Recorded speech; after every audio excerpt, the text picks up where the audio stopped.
On November 7, 1940, a major low-pressure system developed off the coast of Washington and moved inland through the Pacific Northwest. The newly completed Tacoma Narrows Bridge, just south of Seattle and rife with design flaws, proved to be no match for the lashing 40-mile-per-hour winds. Within hours, the third longest suspension bridge in the world at the time collapsed, one of the greatest engineering mistakes of all time. But the Tacoma Narrows Bridge was only the first casualty of the growing storm. At the same time, another disturbance to the south crossed over the Rocky Mountains and moved eastward over the Great Plains, fed by moist Gulf air that pushed the building system north toward the upper Great Lakes. The two systems soon merged to form a massive storm that covered thousands of square miles. Often called the Armistice Day Storm, the strengthening gale slammed into the Great Lakes on November 11, 1940. Lake Michigan experienced the worst of it as lashing winds and blinding snow caught many unlucky mariners off guard. 3 huge freighters were sent to the bottom, dooming 66 sailors. In the blinding maelstrom, those caught in the fury never had a chance.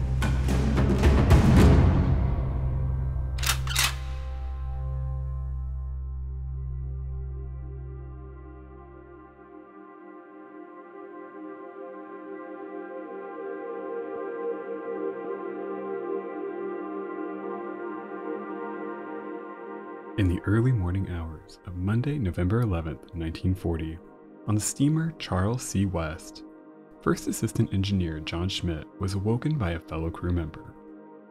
He was told to grab his camera.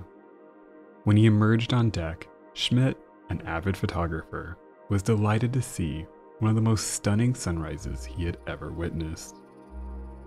He said the water reflected 1,000 shades of red, orange, and purple. It was like being caught in the middle of a giant rainbow, and the sun just seemed to hang on the edge of the water like a painted backdrop.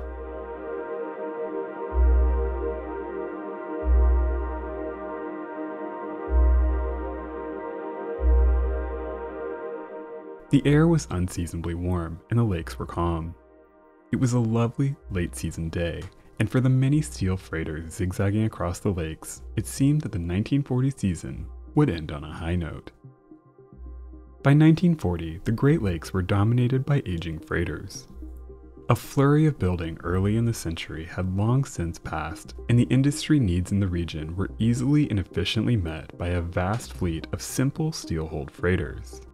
The Canadian-owned Anna C. Mensch was one of these veteran freighters, and one of very few Lakers named after a woman. Built in 1903 by the American Shipbuilding Company in Cleveland, Ohio, the Mensch, labeled hull number 415, came in at 4,285 gross registered tons, and measured 380 feet, or just under 116 meters long, with a beam of 50 feet or 15 meters. She could carry 2,880 tons of cargo. Her long career on the lakes wasn't without incident. She suffered over a dozen collisions and groundings between 1907 and 1925. In December 1925, she became stranded in heavy fog on a late-season run at Fox Point on Lake Michigan.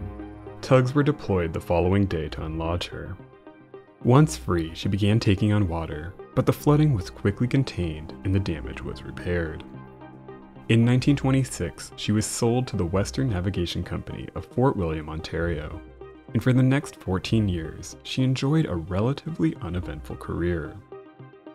On Armistice Day 1940, there was no reason to believe that that would change as the Anna C. Mensch, now under the command of 55-year-old Captain Donald Kennedy, passed through the Straits of Mackinac into Lake Michigan with a load of grain from Fort William, bound for Chicago.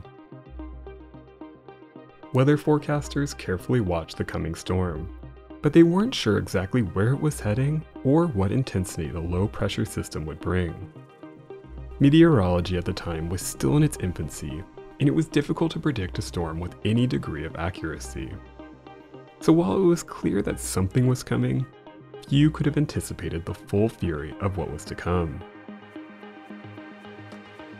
captains on the lakes paid little attention to the often flawed weather forecasts.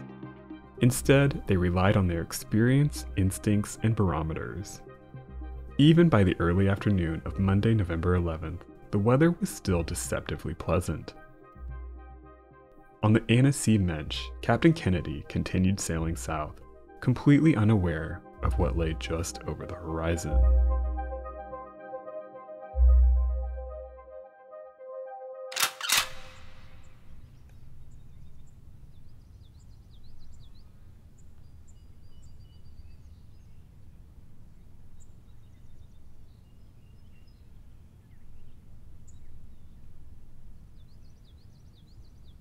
Monday, November 11th, 1940 was a holiday.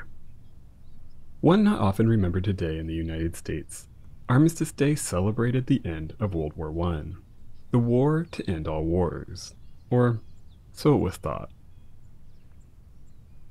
The unseasonable warmth that morning prompted hundreds of duck hunters to venture out on the inland lakes in the Mississippi and Fox Rivers to enjoy the holiday. Dressed for warm weather, the hunters were caught completely off guard when the winds changed in the early afternoon.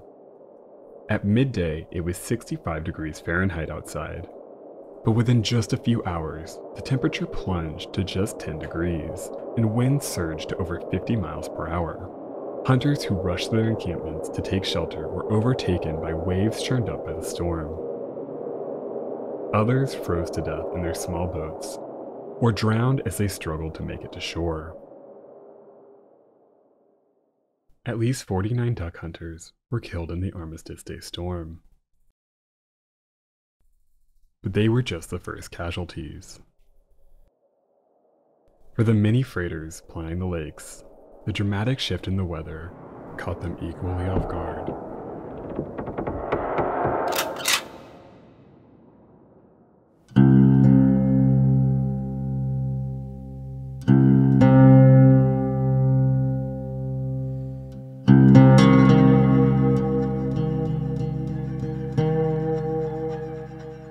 Cities at the southeastern end of Lake Michigan were caught off guard as a wall of wind blew in from the southeast, carrying an onslaught of rain and hail. Ceremonies held to honor Armistice Day were thrown into chaos, sending crowds racing for cover. The wave of destruction shattered windows, ripped signs from their posts, and sent utility poles toppling to the ground. Power failed throughout the region. Chicago and Gary, Indiana were in chaos as police and emergency responders were flooded with thousands of calls for help. As the brute force of the storm system passed over Chicago and moved to Lake Michigan, the water level dropped by almost 5 feet, briefly reversing the flow of the Calumet River. In Green Bay, paper mills and power plants that relied on the flow of the Fox River were forced to suspend operations. But further north, lake freighter captains doubted that there was any serious danger. Weather reports from the night before warned of high northeast winds, but these mild predictions were largely ignored. On the downbound Annecy Mensch, Captain Donald Kennedy was unconcerned. Running a little less than 4 hours ahead was the freighter SS William B. Davik. The Davik was yet another steel-hulled freighter built during the boom the region saw after the turn of the century. Labeled Yard Number 26, she was constructed in 1907 by the Great Lakes Engineering Works in St. Clair, Michigan, for the Vulcan Steamship Company, which operated the vessel until 1915, when she was sold to the Interlake Steamship Company. The Davik was on the larger side, especially when she was built, coming in at 420 feet or 128 meters in length, with a beam of 52 feet or just under 16 meters. As built, she came in at 4,468 gross registered tons and could carry approximately 7,000 tons of iron ore, coal, grain, or stone. In the winter of 1922, the Davik underwent a major rebuild that significantly modernized the ship and slightly reduced her tonnage to 4,220 gross registered tons. It typically carried coal from Lake Erie to upper ports on Lake Superior and returned with loads of iron ore bound for steel mills on Lake Erie and Lake Michigan. For the most part, the Davik enjoyed an uneventful and productive career. By 1940, it was under the command of Captain Charles W. Allen and operated by a crew of 32. In the early afternoon, Captain Allen was heard on the radio telephone relaying his position and commenting that the weather was unseasonably mild. He had no way of knowing what was coming.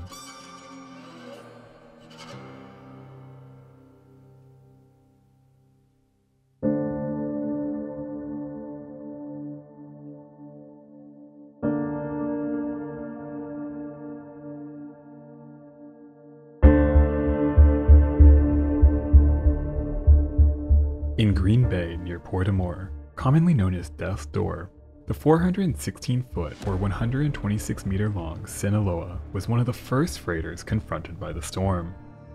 Just moments after dusk, she was overtaken by massive swells driven by fierce winds that seemed to come out of nowhere. The great freighter was rocked so violently that her steam lines ruptured, leaving them powerless to fight the storm. Unable to control their ship, her crew braced themselves as the Sinaloa was violently tossed around throughout the night. Luckily, she finally grounded on a reef off Sac Bay, near the tip of Garden Peninsula. Soon the aft crew sent a line to local fishermen on shore and a breacher's buoy was established. One by one, the crew of the stranded ship made their way ashore. Several had to pull themselves across the last few feet hand over hand. Fortunately, everyone on board made it safely to shore. The Sinaloa was thought to be a total loss, but she was soon refloated, repaired, and sold to the American Steamship Company in 1941. In Ludington, Michigan, the storm brought total chaos. At the Coast Guard station, Captain A.E. Christopherson was forced to order his watchman to abandon his post out of fear that the high winds would topple the station's watchtower. As the storm rendered the Coast Guard powerless to save anyone in need, 2 car ferries reached the city in a dire situation. The pair Marquette No. 21 barely made port only after the ferry smashed into a series of old pilings. But the city of Flint, the flagship of the pair Marquette fleet, was less lucky. The wind and heavy seas drove the ferry away from her entrance pier and sent the vessel broadside. She soon crashed into a breakwater on the North Beach. With 30-foot waves battering his ship, Captain Jin Vivang ordered the seacocks opened to flood the ship and allow her to settle into the sand. The quick action stabilized the stranded ship as rescuers and onlookers flooded the beach to watch the unfolding disaster and try and save those trapped on board. Huge waves churned up by the storm smashed into the great ship, sending columns of water surging into the air, illuminated by spotlights positioned on the wreck by onlookers. Her 48 crew members and 4 passengers were completely trapped. Rescuers had to wait for the storm to calm before they could rescue the survivors with a breacher's buoy and surf boats the next day. They were the lucky ones. Hundreds of sailors further out on Lake Michigan spent the evening fighting for their lives.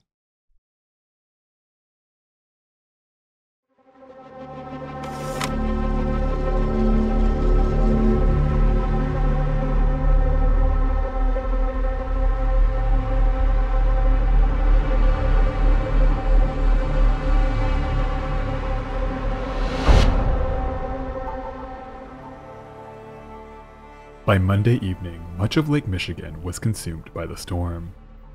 What started out as rain quickly shifted to hail and then to blinding snow. The whiteout was unrelenting, whipped up by winds that at times reached 80 miles per hour. Waves grew to 20 feet and would exceed 30 as the storm intensified. Even the largest and best equipped lake freighters were thrown into a struggle for survival. Earlier in the day, as winds began to grow, they originated from the northeast, prompting many freighters to hug Lake Michigan's protected eastern shore. But as the storm blew in, the winds shifted dramatically, leaving the great freighters completely exposed to the worst that the gale could muster. The downbound Anna C. Mensch and William B. Davik soon found themselves in the worst possible position to ride out the storm. Neither ship had the power to keep in control as they lifted and fell through the violent waves. Their engineers struggled to keep their propellers from overspinning as they repeatedly lifted out of the water. Not far away, the Canadian freighter SS Novadoc was also fighting her way through the storm. Sailing north from Chicago bound for Port Alfred, Quebec, Captain Stipe hugged the eastern shore, leaving the small ship vulnerable when the wind suddenly shifted. Both the tanker New Haven Saucony and the 605-foot freighter Thomas F. Cole shifted course. Steering their ships into the wind, they sailed for the open lake. This would keep their bows heading into the punishing waves, protecting them from capsizing or swamping. Captain Stipe attempted to do the same with the Novadoc, but as the two larger ships disappeared into the blizzard, his ship failed to generate the power needed to change course. Built in 1928 by Swan Hunter and Wingham Richardson Limited in England, the 253-foot or 77-meter long ship should have been capable of making the turn. Designed for versatility, the Novadoc was capable of generating more power than many of the underpowered lake freighters. But no matter how many times Captain Stipe begged his engineer for more power, his ship never seemed able to muscle through the storm. In the chaos, Captain Stipe briefly sighted another Canadian freighter, the Anna C. Minch, fighting her own battle through the storm. Seeing the larger freighters struggle for control was no doubt discouraging, as it increasingly felt like the Novadoc was fighting a losing battle. Captain Stipe later confided that he suspected that either his firemen were too seasick to adequately feed the boilers, or they were maybe cursed with poor quality coal. In either case, the small ship was never able to generate the power needed. Instead, the Novadoc became hopelessly trapped in the trough between waves, violently rocking side to side as the storm pushed them relentlessly to shore. It was clear to Captain Stipe that his ship was moving dangerously close to the breakers just south of Ludington. He advised his crew to remain at their stations, and they were strictly forbidden from going out on deck. At the Sable Point Lighthouse, Keeper William Crewell spotted the lights of the Novadoc piercing through the blizzard. It was clear to Crewell from how the ship was tossed wildly from wave to wave that they were in serious danger. He immediately notified the Ludington Coast Guard station, while Assistant Keeper Henry Vavrina raced to the beach with a flashlight to signal to the endangered ship that they were ready to offer assistance. But as Vavrina stood shivering on the icy beach, repeatedly signaling to the ship, he received no reply. But Keeper Crewell knew the area well, and the first light of dawn revealed that the Novadoc beached exactly where he had predicted, approximately 150 yards offshore, 2 miles north of Little Point Sable. The grounding shattered the small ship, severing her in half. Onlookers wondered if anyone on board even survived the brutal night, but to their relief, movement was sighted in the ship's pilot house. At least some of the crew survived. But it would be over 36 hours before anyone braved the angry might of Lake Michigan to save them from the shattered freighter.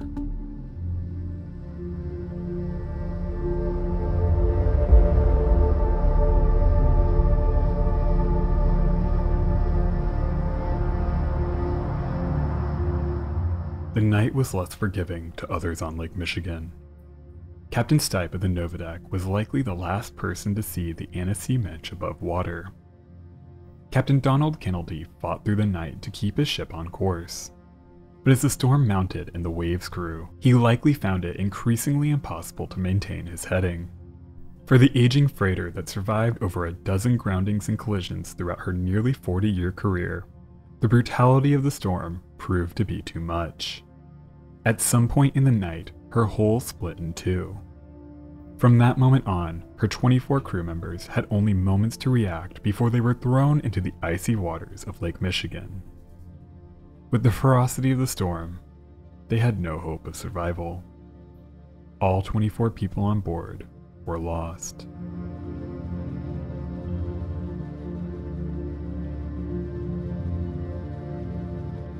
The William B. Davok fought a similarly futile battle.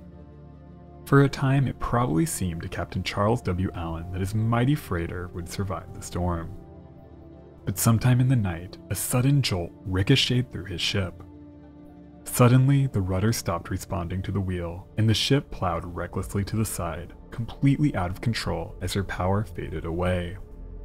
The ship slipped into a trough where she was no match for the 30-foot swells. The Davok soon rolled over and disappeared beneath the waves. She took all 32 of her crew down with her.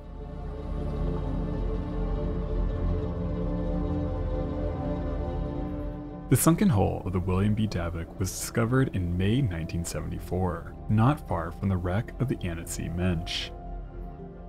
Forever linked by the great storm that doomed them both, it was thought that the two freighters might have collided with one another in the whiteout. But upon further examination, it was soon clear that the two ships were both simply overwhelmed by the storm.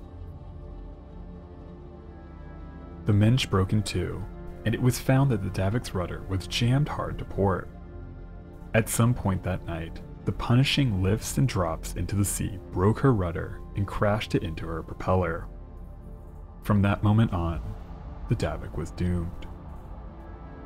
Of the three ships lost that night, the Novadoc was undoubtedly the luckiest, but her crew went through hell.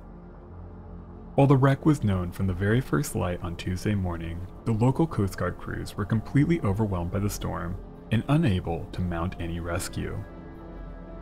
As the powerless Novadoc was battered by punishing waves and icy winds, Captain Stein and his crew waited 36 hours for rescue. In the panic immediately after the ship grounded, cook Joe Shane and his assistant Philip Flavin attempted to leave the stern and dash to the pilot house, where they thought they would be safer. But the ship's icy decks proved impossible to cross. Both men quickly lost their footing. They clung for a time to the railing before the unrelenting surf blasted over the ship and swept them away. The rest of the men, having watched their crewmates disappear into the waves, remained in either the pilot house or the galley. They huddled together and burned furniture for warmth. Finally, Captain Clyde Kloss of the fishing tug Three Brothers had enough of waiting for the Coast Guard. He and his two crew members, Gustav Fisher and Joe Fountain, set out to rescue the stranded men themselves.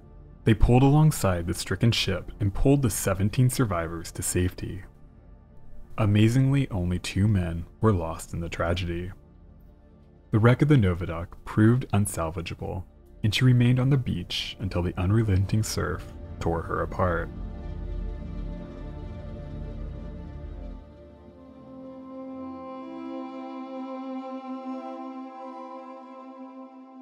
Monday, November 11th, 1940 promised to be a beautiful day, but it ended with unprecedented death and destruction, with hundreds fighting for their lives.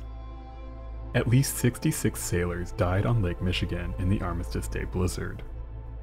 In addition to the 3 lost freighters, 2 fishing tugs, the Richard H. and the Indian, both vanished in the storm with their entire crew. It's considered one of the deadliest and most destructive storms to ever hit the Great Lakes.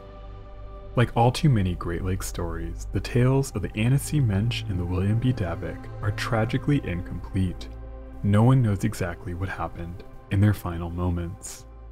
But one thing is certain: when their crews woke up that morning and witnessed nature's majesty, they never could have imagined that their lives would soon be snuffed out by nature's fury.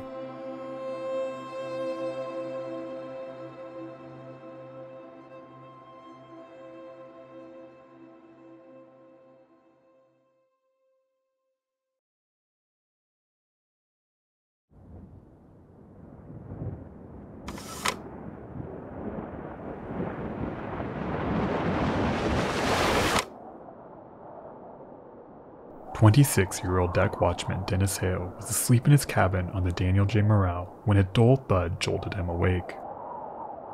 He rolled over in his berth, thinking that the sound was just an anchor hitting the hull, and he nearly drifted back to sleep when another, much stronger bang rocked his cabin, sending his books flying off the shelf. He sat up and reached to turn on the lights, but the switch didn't work. Something was wrong. He jumped from his berth just as the ship's general alarm blared a dire warning. Wearing only boxer shorts and a life jacket, Hale raced out on the spar deck. What he saw filled him with horror. Looking aft through the maelstrom, the Morrell's stern was missing. Then, as the ship heaved with the heavy seas, the ship's stack and aft deckhouse rose from below, lights still shining, heaving high above him. Their mighty ship had torn in two. Dennis Hale and his crewmates had only 8 minutes before they would be thrown to the mercy of Lake Huron. Only one of them would survive.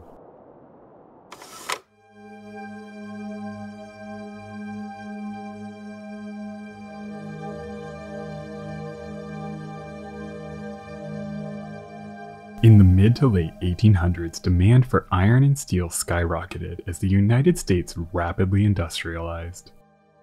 This need for raw materials created lucrative opportunities for shipping companies on the Great Lakes, fueling a boom in large bulk freighters. The Cambria Steamship Company, a subsidiary of the Cambria Iron Company, was formed in 1906 to manage a new fleet of vessels for the growing Pennsylvania-based iron and steel producer. The company commissioned 2 nearly identical vessels that would be built in tandem. The Edward Y. Townsend would be constructed by Superior Shipbuilding in Superior, Wisconsin, and the Daniel J. Morrell would be constructed by West Bay Shipbuilding in West Bay, Michigan. The Townsend was launched on August 18, 1906, and the Morrell followed only a few days later on the 22nd. Both were named after executives of the Cambria Iron Company. Daniel Johnson Morrell became superintendent and manager of the company in 1855, shortly after its founding. In addition to sporting an impressive neckbeard, he also served 2 terms in the United States House of Representatives before he passed away on August 19, 1885. At the time of her launch, at 603 feet or 184.6 meters, the Daniel J. Morrell was dubbed Queen of the Lakes, the unofficial title given to the longest vessel serving on the Great Lakes. She was quickly eclipsed by the William B. Kerr, which was launched on December 29, 1906. 6 different vessels held the title in 1906, showing just how quickly newer and larger vessels were entering the lakes at the time. While her size was noteworthy, the Daniel J. Morrell's design followed what was by then very standard on the lakes. Designed to carry iron ore, she came in at 7,239 gross registered tons when built, and was powered by 2 Scotch Marine boilers that fueled a triple expansion steam engine that could produce 1,878 horsepower. She was operated by a crew of 29. Not long into her career, the Morrell sideswiped another bulk freighter, the Henry Phipps, in heavy fog on Whitefish Bay on August 13, 1909. Causing severe damage to both vessels. Repairs to the Morrell cost an estimated $10,000, but she was quickly returned to service. 2 years after their launch, the M.A. Hanna Company, one of the largest iron shipping companies on the lakes, took over management of the Morrell and the Townsend.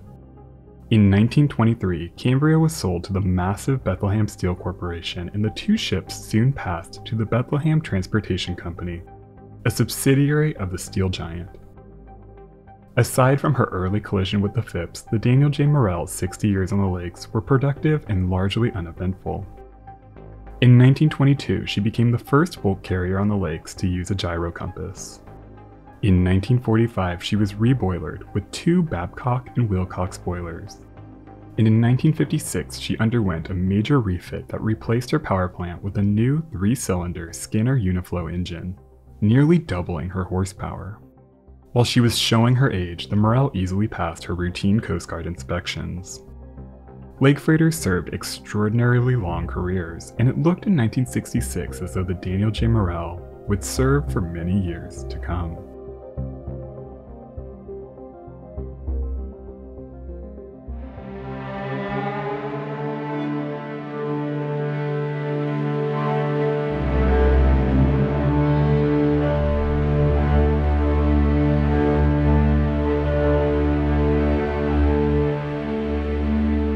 On the evening of November 26, 1966, Dennis Hale arrived at the Bethlehem Steel Plant in Lackawanna, New York, just in time to watch the Daniel J. Morrell sail away. This was likely the Morrell's final voyage of the season, and if Hale, a deck watchman on the iron ore carrier, missed the boat, he would lose his annual bonus in vacation pay, totaling around $6,000 to $7,000, which was a significant portion of his annual pay. Dennis Hale was no stranger to tragedy. Born on January 23, 1940 in Cleveland, Ohio, his mother, Ruby Hale, died in childbirth. He was quickly sent to live with his aunt, but he began running away at a young age and hitchhiking all over the country. He was big and he was tough. In the 1950s, he joined the Army. And after his service, he found a job on the Daniel J. Morrell in 1964. He wanted to work in the galley, but it turned out that he was better suited for a job with the deck crew. When he first saw the old ship, he was unimpressed, and he wondered if she was even seaworthy. While he was wary at first, he quickly grew to love life on the lakes and the camaraderie he found with his fellow crewmates. When the Morrell arrived in Lackawanna in late November, she had to wait for 2 other vessels before she could begin unloading her cargo.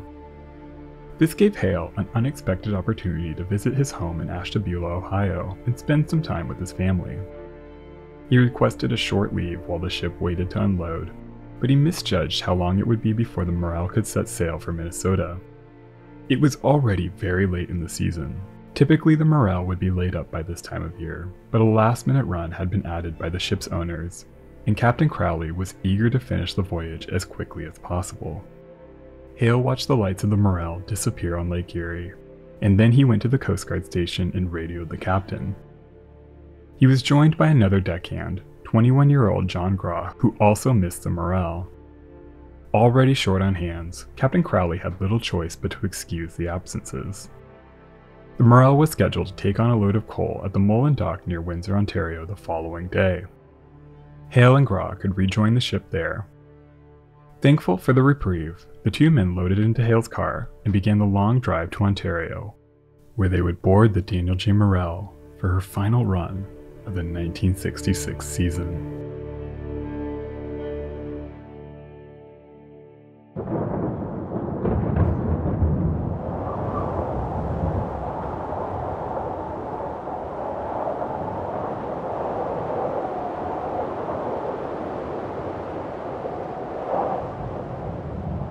They call it the Witch of November, the month that has claimed more lives than any other.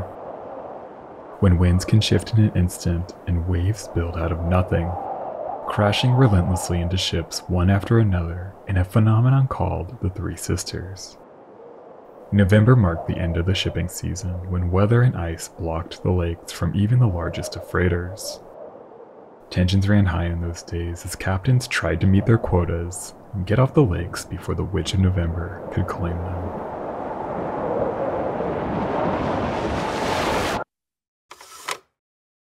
November 1966 started cold on the Great Lakes with higher than average snowfall, but by the middle of the month, temperatures rose considerably, creating a warm and mild Indian summer.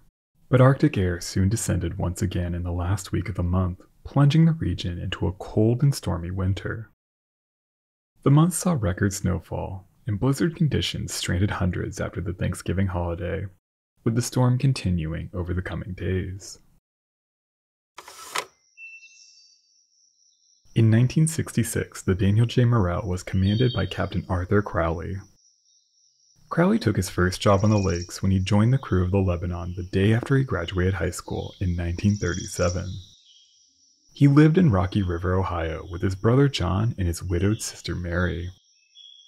In late November, he called his siblings to tell them that the Morrell's owners in Cleveland ordered an additional late-season run to meet tonnage commitments. He told them that it had been a rough season and he would be glad to put it behind him and finally return home.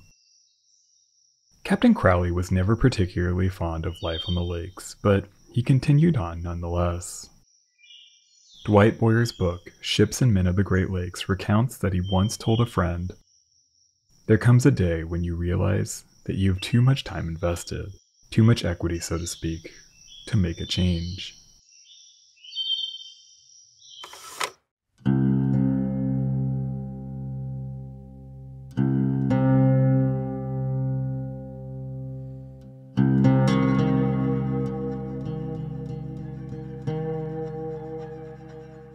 Late season runs were challenging, but above all else, men just wanted to be home with their families and friends. But a significant share of their pay was tied to completing the season, and so they had little choice but to follow company orders. The Daniel J. Morrell left Lackawanna on the evening of November 26, 1966, bound for Taconite, Minnesota, where she would pick up one last cargo. Her sister ship, the Edward Y. Townsend, followed only a few hours behind. The weather was grim. For days, a brutal storm lashed at the region, but for the first leg of their voyages, the Townsend and the Morrell managed to skirt along the edge of the storm. On November 27th, both ships stopped at the Mullen Docks near Windsor, Ontario to take on a load of coal. Dennis Hale and John Graw joined the Morrell not long before she departed at 7:30 on the morning of November 28th. From Windsor, the Morrell sailed for Lake Huron. The Townsend was under the command of Captain Thomas Connolly, a man with nearly as much experience as Captain Crawley. The two kept in close contact as they sailed north, both well aware that this would be a challenging run. While they found the southern end of Lake Huron relatively calm, the Weather Bureau had issued a gale warning. As the hours passed and the two ships made their way up the lake, the wind grew stronger and waves were building. But both ships were handling well, and neither captain saw much reason for concern. But change came quickly. By that evening, the two ships faced winds exceeding 50 miles per hour, rapidly building waves in blizzard conditions.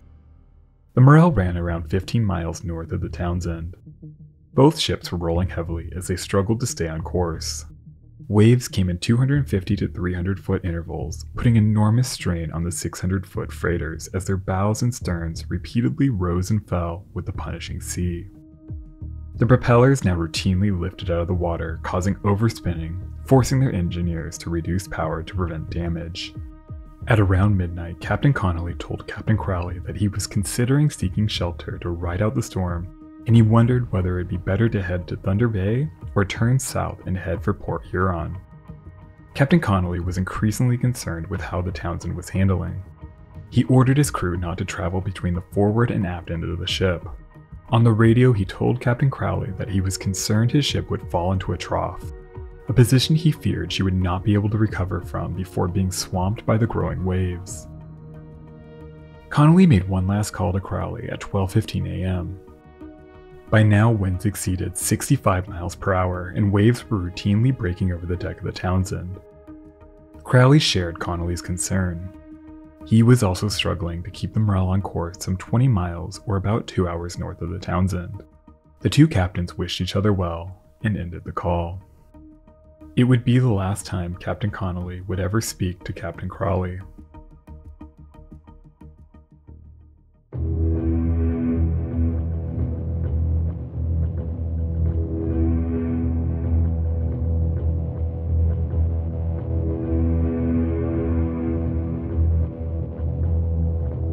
After finishing his shift for the night, Dennis Hale retreated to his cabin to get some sleep before his next shift started at 4 a.m. the following morning.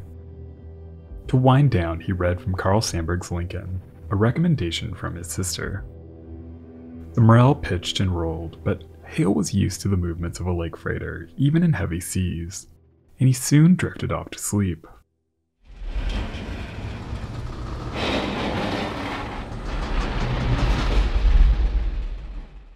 At around 2 a.m., he was jolted awake by the sounds of the Daniel J. Morrell ripping in two. As he raced on deck to find out what was happening, he ran into 51-year-old deck watchman Al Womey. When the two men made it on deck, Womey shouted, "Oh my God," and ran back to his cabin to grab his life jacket, leaving Hale alone to watch as the mighty ship cracked at her keel and tore in half, metal tearing and sparks flying in the torrent of the storm. Hale knew that his ship was doomed. He raced back to his cabin to put on more clothes to protect him from the deadly cold, but in the urgent darkness, all he could find was a peacoat. He put it on over his life jacket and ran back on deck, where a small group had gathered around the emergency life raft secured between the third and fourth hatches. The ship's two lifeboats were located on her stern. Even if they could reach them, the raging storm rendered them useless. The pontoon-style raft was designed to float free from the ship in an emergency. It consisted of 2x4s secured to large metal barrels. It was rated to hold 50 men, but it was hard to imagine how the meager craft could even support half that number for a meaningful amount of time. The small group was soon joined by Captain Crawley. He told them that the pilot house lost power before he could send an SOS, but the Townsend should only be about 15 miles away. He told them to use the raft's parachute flares to alert their sister to their plight. As the bow and stern ripped away at each other, he confessed that they shouldn't have been out there.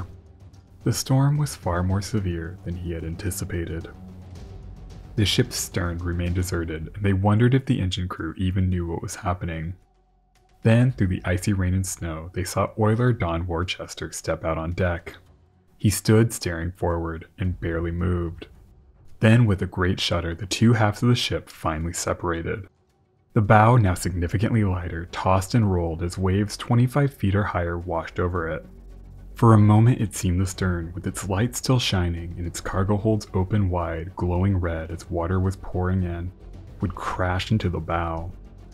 Its engine still pushing the shattered ship forward. Just as it seemed that they could be consumed by the dumb gnashing stern, the aft section passed to the side, running almost parallel to the bow. But there was no sense of relief. Almost as soon as the stern rode past them, a wave swamped over the bow and dislodged the raft, throwing the men into the churning sea. Hale plunged deep into the cold, disorienting water. The shock momentarily robbed him of his senses, but he followed the bubbles that lifted all around him and finally made his way to the surface. He saw a bright light in the distance and instinctively swam toward it. The life raft was equipped with a carbine light designed to illuminate in the water. It guided Hale forward, and after what felt like an eternity, he finally reached the raft. Deckhands Art Stojek and John Cleary Jr. were already in the raft, and they helped him climb aboard. The two men, probably in shock, were not much more prepared for the cold than Hale. Stojek wore his pajamas, and Cleary wore jeans and a sweatshirt. Hale was the most experienced of the three, and seemed the most level-headed in that moment. They soon spotted another man swimming toward them and helped wheelsman Charles Fuzzy Fossbender into the raft. Fossbender was on duty at the time and he was the only one fully dressed, but he too seemed to be in shock. Together the men watched as the bow settled into the water only a few yards away. Stranded on the pathetic raft, their dire situation settled in. They clung to hope that the Townsend or some other ship would soon find them, but for now they were alone in the darkness. And no one even knew that they were out there.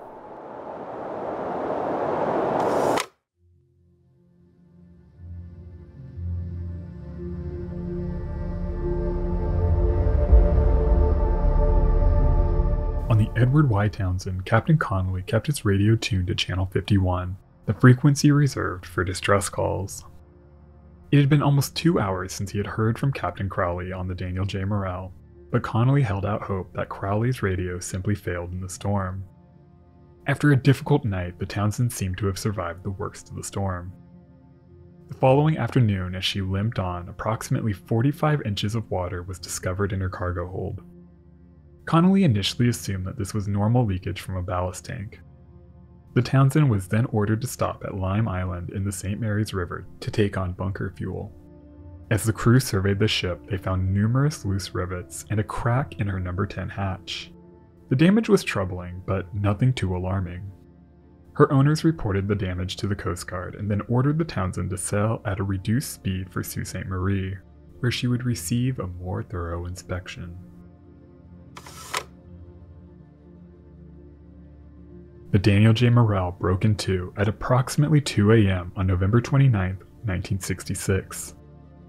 She was not reported missing until 12:15 on the afternoon of November 30th, 34 hours after her crew had been thrown to the mercy of Lake Huron.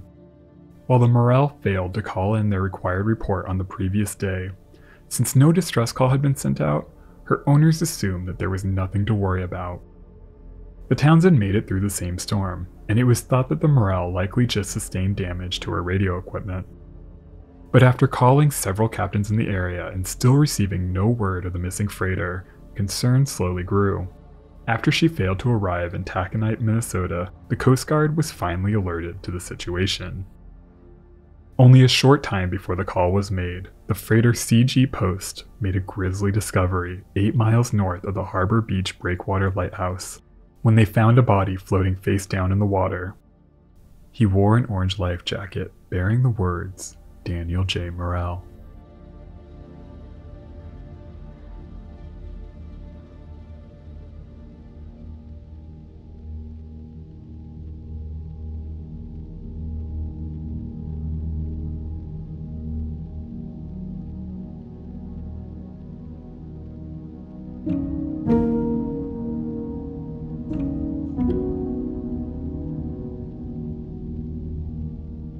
It wasn't long before the Morrell's crippled bow finally settled into the water and disappeared beneath the waves of Lake Huron. The 4 men on the raft desperately searched its tiny locker, looking for anything that could help keep them alive. Hale knew that there should be a sea anchor and a can of oil that could help stabilize the raft and keep the sea around them calm. Every wave that washed over them was followed by a brutal wind that chilled the men to their bones. Hale finally found the anchor, which he quickly deployed, giving them some relief. But delirious with shock and the onsets of hypothermia, one of his fellow sailors threw the oil can into the churning lake. Soon the men stirred with excitement, pointing to a light in the distance. Hale looked up, but with disappointment he realized that they were looking at the ill-fated stern of the Morrell, still sailing away from them. It would travel for approximately 90 minutes, covering about 5 miles, before it too finally submerged. The final moments of the men trapped on board will always remain a mystery. "What do you think our chances are?" asked 20-year-old John Cleary. "A lot better than the guys who didn't make it on the raft with us," Hale replied. Cleary was the second youngest crew member on the Morrell, and the one Hale identified with most on the raft. Charles Fassbender and Art Stojek were both considerably older.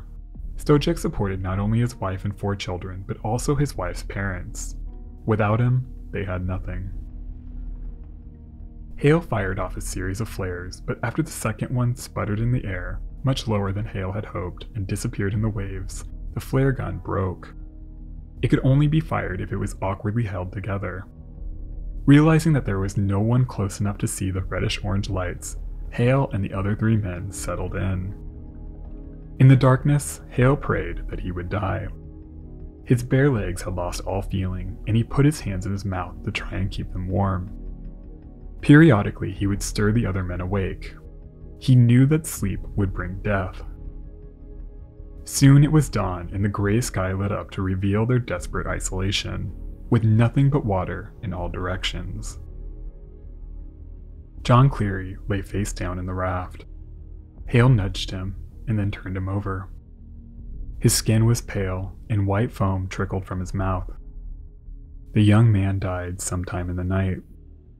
Hale turned to Art Stojek, who lay in a fetal position. He tried to wake the man, but he too was gone.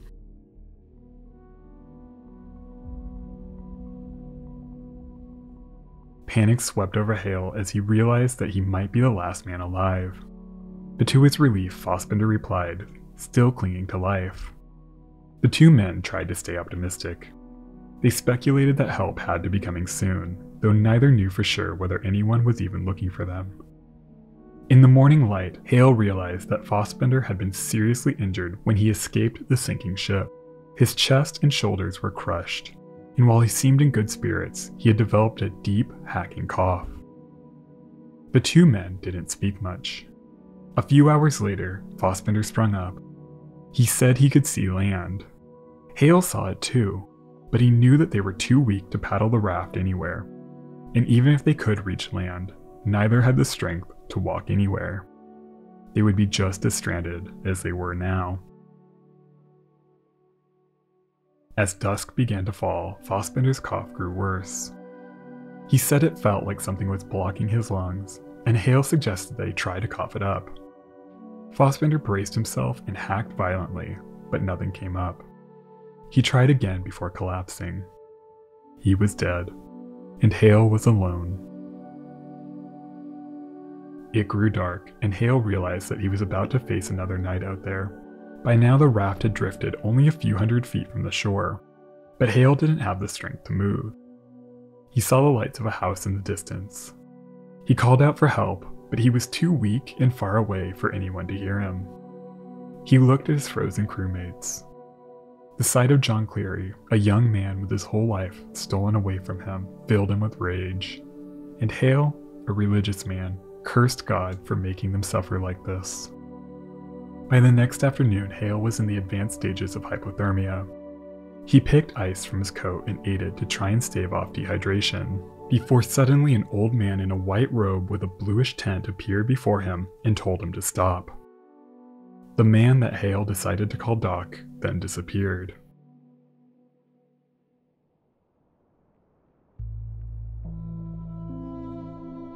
As he drifted in and out of consciousness, he soon felt himself lifting into the sky.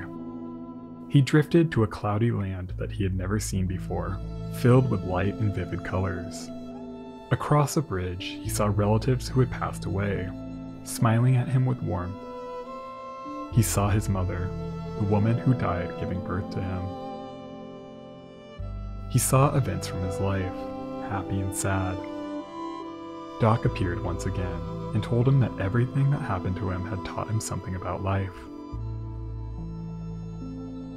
Hale hugged his mother, and a strange feeling washed over him, knowing that she was just a stranger. He then saw his fellow crew members.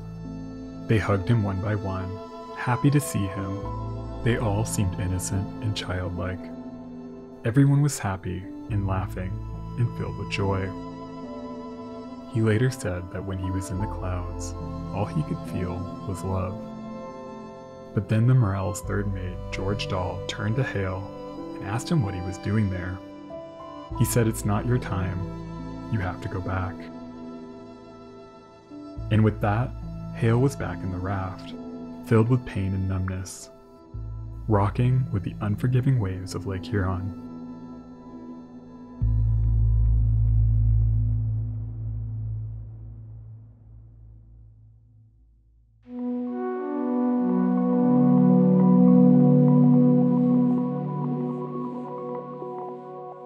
Hale knew it would be dark soon, and he feared that he wouldn't make it a third night.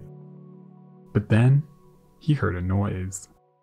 Suddenly, a helicopter hovered over him. Hale wondered if it was just a hallucination, but then two men sloshed through the knee-deep water and reached out to his raft.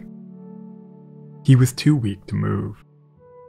At around 4 p.m. on November 30th, 1966, rescuers carefully lifted him into a helicopter. All Hale could do was tell them that he loved them. He repeated it again and again. It was all that he had the energy to do. Dennis Hale spent 38 hours on the raft. His rescue was nothing short of a miracle.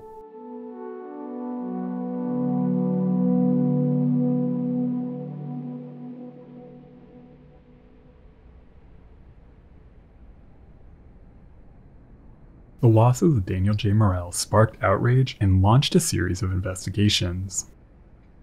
It was eventually concluded that the aging ship broke in two due to brittle steel used in her construction, a common issue with ships built prior to 1948.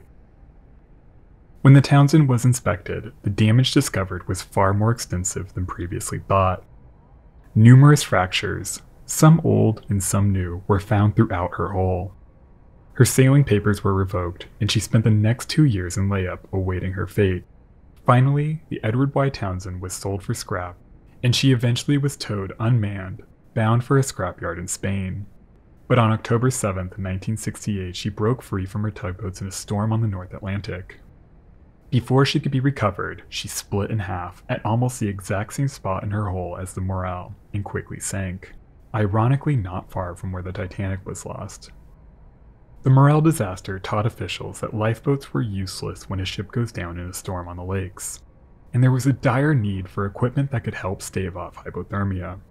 While the loss of the Morrell was eerily similar to the loss of the Carl D. Bradley a decade before, it wouldn't be until the loss of the Edmund Fitzgerald that the dangers of shipping on the lakes garnered wider attention. Dennis Hale was brought to a nearby hospital. His injuries from the sinking and prolonged exposure required extensive surgeries, but ultimately he survived.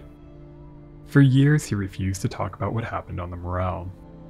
He couldn't understand why he survived while 28 other men lost their lives.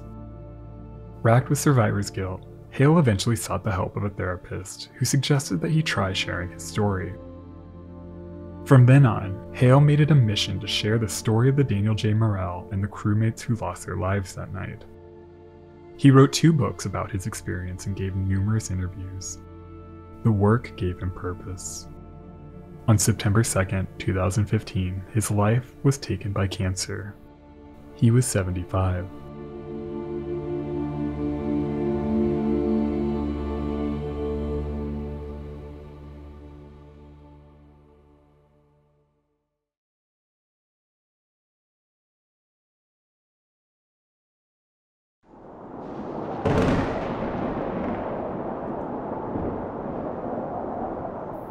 Late on the night of December 7, 1909, as a violent storm raged over Lake Erie, a young woman named Sarah Clancy awoke from a nightmare. She dreamt of a ship tossed about by a ferocious storm until it finally rolled over and sank. All the while, she heard the voice of her brother, John Clancy, a wheelsman on the car ferry Marquette and Bessemer No. 2, crying out for help. In the morning, her sisters laughed at her when she told them about her dream. But over the next several hours, with the car ferry now long overdue, stories emerged from all over Lake Erie of people who claimed to see or hear the ship struggling in the storm that night. Then, on December 12th, a grisly discovery was made some 15 miles from Erie, Pennsylvania. A lifeboat from the Marquette and Bessemer No. 2. It held 9 bodies. The clothing from a missing 10th man was found in the bottom of the boat. Even more strange, the body of steward George R. Smith was found with 2 large knives and a meat cleaver. A few months later, the body of Captain Robert McLeod was found with several slash wounds. With no survivors, and a wreck that still hasn't been found even to this day. What happened in the final moments before the Marquette and Bessemer No. 2 met her end on Lake Erie has become one of the greatest mysteries of the Great Lakes.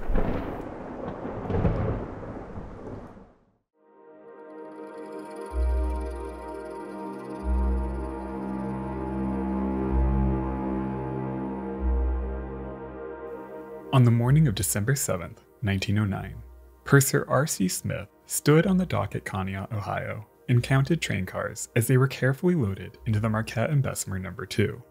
It was a cold and windy morning. Storm flags whipped ominously on a tower overlooking the harbor. Smith, an experienced purser who recently transferred from the Ashtabula, another car ferry, counted 26 cars of coal, 3 cars of structural steel, and 1 car of iron castings. This voyage was typical for the car ferry, which operated a daily service between Conneaut, Ohio, and Port Stanley, Ontario. The ferry was relatively new, having been built only 4 years earlier in 1905 by the American Shipbuilding Company in Cleveland, Ohio, for the Marquette and Bessemer Dock and Navigation Company. She was designed to be a sturdy workhorse. Designated hull number 428, she came in at 350 feet or just under 107 meters long, with a beam of 54 feet or 16.5 meters. She was powered by a pair of triple expansion engines that drove twin screws and achieved a service speed of around 10 knots. Her cargo deck had 4 tracks that could hold a maximum of 30 rail cars. These cars were loaded into the ship through a large opening at her stern. She was not equipped with a closing gate, which left her open even while underway. This was a clear and known design flaw. The car ferry business was a challenging one that only proved profitable if the ferry continued operating as late into the season as possible, suspending service only when the lakes froze over and became impassable. The Marquette and Bessemer No. 2 and other ferries frequently got stuck in the ice and had to be blasted free. From her maiden voyage, the No. 2 was commanded by the well-respected Captain Robert McLeod. Of the 7 brothers in his family, 6 became sailors. He was joined on the No. 2 by his oldest brother, Captain John McLeod. While John could have commanded his own vessel, he chose to join his brother as first mate so that he could remain close to his wife and newly acquired property in Conneaut. This was one of the big advantages of working on a car ferry, and it's what attracted many of the crew members, most of which lived locally. The daily service to and from Port Stanley allowed the men to come home at night and spend much more time with family than a typical sailor. But after a difficult season, the crew began to doubt the ship's ability to handle rough weather. On another voyage in November of 1909, only a few weeks before, the No. 2 was caught in a fierce November gale. Due to the open stern, captains were instructed to sail directly into waves to keep water from flooding into the ship. But this was easier said than done. During the storm, as the ship was rocked by huge waves, a massive amount of water entered through the opening in her stern. She only barely escaped the ordeal. The crew was horribly shaken, and many worried that another storm would doom the ferry.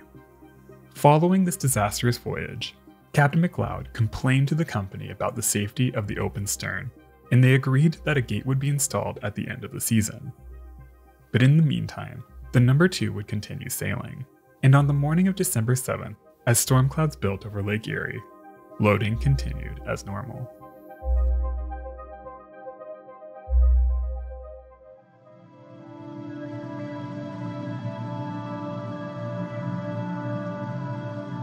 The Marquette and Bessemer No. 2 would occasionally carry passengers, and on this voyage, they would have just one. But as loading wrapped up, the lone passenger was nowhere to be found. At 6 a.m., the Marquette and Bessemer No. 1 left harbor, already facing rising southwest winds. The No. 2 was scheduled to leave at 8 a.m., but before they were able to cast off, an ore carrier that was being tied up for the winter snapped free in the high winds. Her stern swung out and blocked the narrow channel. After 2 hours, the carrier was finally secured, and Captain McLeod was able to cast off. He ordered his vessel slow ahead, but just as they began inching away, a man came running up the dock, calling for the ship to stop. Others on the dock and some of the crew noticed the man and echoed his calls. With a heavy sigh, Captain McLeod reversed his engines and allowed his stern to swing back toward the dock, where the man was able to jump aboard. He was the ship's lone passenger, Albert J. Weiss, treasurer of the Keystone Fish Company based in Erie, Pennsylvania. He was traveling on urgent business with a briefcase that reportedly held $50,000 that would be used to buy out a Canadian fishing company. With Purser Smith now showing the lone passenger to his cabin, the Marquette and Bessemer No. 2 was finally ready to begin their long-delayed voyage. At 10:43 a.m., the ferry nosed out of the harbor and headed for the open lake. By this point, wind gusts were exceeding 50 miles per hour, with growing swells that broke hard over their bow. The mood on board was no doubt tense, as it was clear the storm would rival the one that nearly doomed the ship only a few weeks prior. At the west breakwater, they passed a small crew that was working to install a new fog signal. They could barely hear Captain McLeod, who stood on his bridge wing wearing his oilskins. He shouted, "Get that thing fixed, I may need it on my trip back." The man in charge of the work, Conneaut lightkeeper Edward Pfister, was good friends with the captain. He waved with a smile and rang the fog bell. But conditions rapidly deteriorated, forcing the crew to abandon the work for the day. That morning, the temperature was 42 degrees Fahrenheit. But as the No. 2 sailed into the storm, the temperature had plummeted to just 10 degrees above freezing. Snow soon began to fall, and by late afternoon, a full gale had descended over Lake Erie. The small crew was the last confirmed sighting of the ship and her crew. As darkness fell, the storm continued to grow, with 75-mile-per-hour winds, monstrous waves, and whiteout conditions. Somewhere in the maelstrom, the crew of the Marquette and Bessemer No. 2 were fighting for their lives.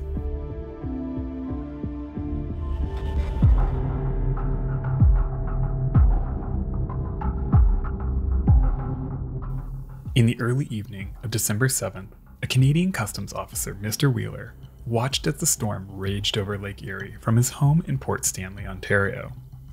At around 6 p.m., he saw the unmistakable mass of the Marquette and Bessemer No. 2 fighting through the massive waves near the entrance to the harbor. The wind and waves lashed at the massive ship, making it impossible to navigate the narrow harbor entrance. Soon, according to Mr. Wheeler, the ship turned west, perhaps seeking shelter in Rondeau, and disappeared. As the storm raged on, Mr. Wheeler went to bed. Then, at 3 a.m., he was awoken by the sounds of the car ferry's distinctive whistle, blasting somewhere near the harbor entrance. 2 other Port Stanley residents also claimed to hear these whistles. About 7 miles east of Port Stanley, in the small town of Bruce, a man was awoken at 5 a.m. that morning to the sounds of a steamer blasting its whistle. He claimed that the sounds were so loud he thought the ship had run aground. He ran outside to investigate, but he couldn't find the ship through the whiteout, despite the persistent blasts. Soon the sounds faded until he could only hear the wind and pounding surf. These witness stories, covering 12 hours, would suggest that the No. 2 made it to her destination on the north shore of the lake and then struggled to find a place to safely wait out the storm. But strangely, numerous witnesses on the south shore also claimed to have seen or heard the ill-fated car ferry all through that night. At around 1:30 a.m., a Hewlett ore unloader operator at Conneaut Harbor named William Rice was outside the cab of his machine when he heard the car ferry's whistle somewhere in the storm. He described hearing 4 short blasts and then 5 short blasts, which he thought was her anchor signal. Then the blasts repeated until they stopped completely around 15 minutes later. Other workers at the harbor and a local resident heard the same signals. These witnesses would have known the Marquette and Bessemer No. 2 very well. She was one of the largest ships on Lake Erie at the time and navigated that same harbor daily. They would recognize that whistle. A steamer named Black was anchored not far just outside the breakwater at Conneaut. The storm was too rough for them to navigate the narrow harbor. During the night, both her captain and chief engineer claimed to have witnessed the distinctive profile of the car ferry past their ship, heading east. And just east of Conneaut, late in the evening, a Finnish woman who lived in the area claimed to have heard and seen the No. 2. She immediately recognized the whistle, and when she looked out, she saw both a white middle light and red and green lights, suggesting the vessel was heading directly toward her on shore. Fearing that the ship might run aground, she placed a light in her window to help them navigate. She then saw only a green light, indicating a sharp turn to port, and then just the ship's taillights. If accurate, this would mean the ship was heading for shore and then made an abrupt turn and sailed back for the open lake. Many of these sightings, all occurring on the night of December 7th or in the early morning hours of December 8th, directly contradict one another. In normal conditions, it would take the No. 2 5 hours to sail between Conneaut and Port Stanley. The ship couldn't have been on both sides of the lake at the same time. At least some of these witnesses must have been mistaken. But it's strange how many, on both sides of the lake, shared consistent stories at around the same times. It's reasonable to assume that at some point Captain McLeod realized conditions were too rough to navigate the narrow channel at Port Stanley and diverted his ship to find a safe place to wait out the storm. Whether he turned back to Conneaut or sought shelter somewhere else is hard to determine, but it's clear that at some point in the night, the car ferry was overtaken by the storm, forcing the crew to abandon ship. None of them would survive the night.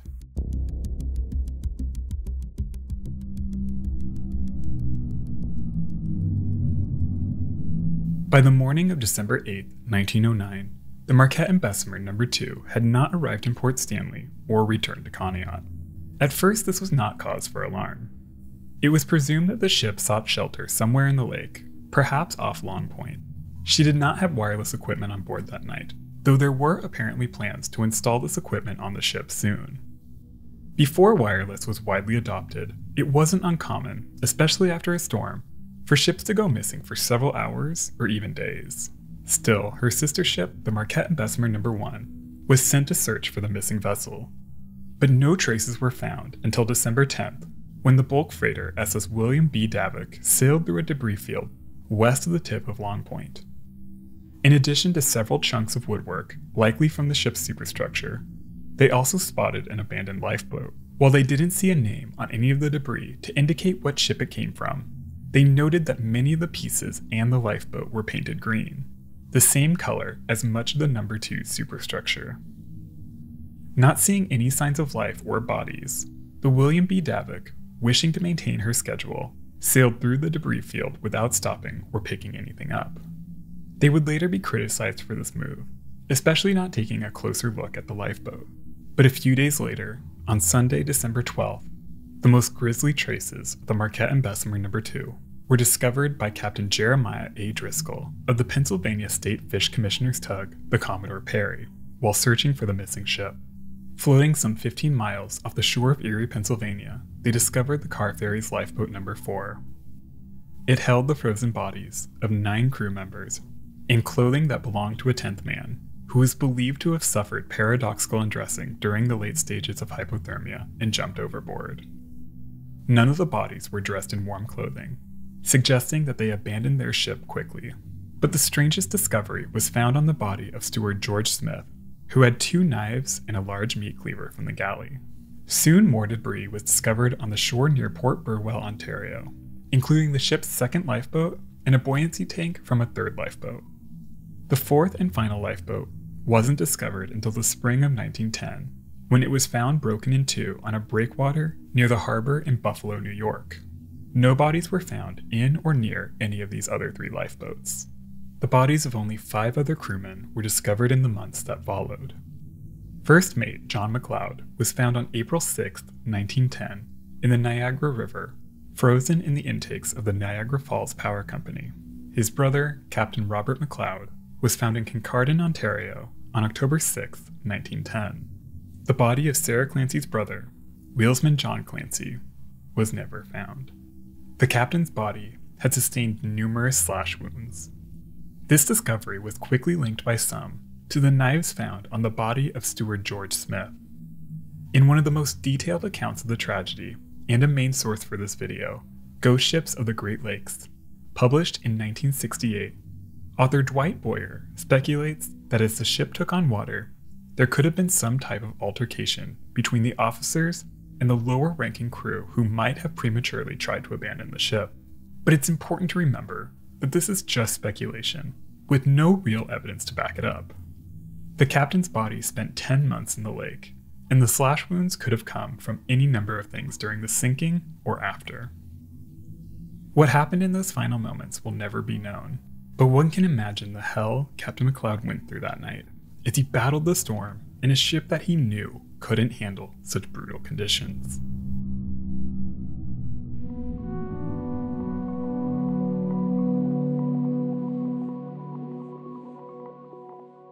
While the exact location where the Marquette and Bessemer No. 2 went down remains a mystery, what caused the sinking in the first place is easier to determine. There was no official investigation at the time, but most assumed that the open stern allowed the storm's massive waves to flood into the ship's cargo hold until she lost stability and foundered. With no survivors or witnesses, how exactly this went down isn't entirely clear.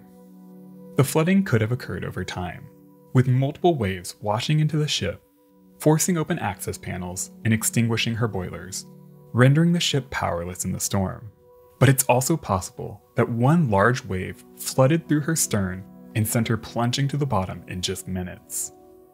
This would actually reflect what happened only a few weeks prior, when the ship nearly sank in a similar storm after a large wave flooded through her stern. 33 crew members and 1 passenger lost their lives on the Marquette and Bessemer No. 2, though some sources suggest there may have been as many as 38 crew members on board that night. The Marquette and Bessemer Dock and Navigation Company almost immediately ordered a replacement vessel. Built using almost the exact same plans, the new Marquette and Bessemer No. 2 entered service on October 6, 1910. Ironically, the same day Captain McLeod's body was discovered. The replacement ship was equipped with a stern gate. The company was criticized for using the exact same name for this new ship, indicating that they were eager to erase the tragedy from memory. The replacement ship had a long and varied career until she was finally scrapped in 1997. The wreck of the Marquette and Bessemer No. 2 has never been found. She remains one of the most sought-after wrecks in the Great Lakes. Time and again, people have claimed to find her, but upon investigation, all of these claims have proven to be other ships. With so many contradictory witness statements from that night, determining where she went down is a daunting task. It's been over 100 years since the tragedy, but the descendants of the men who lost their lives that night have kept the memory of their relatives alive. The fabric of that memory remains strong, and the search continues.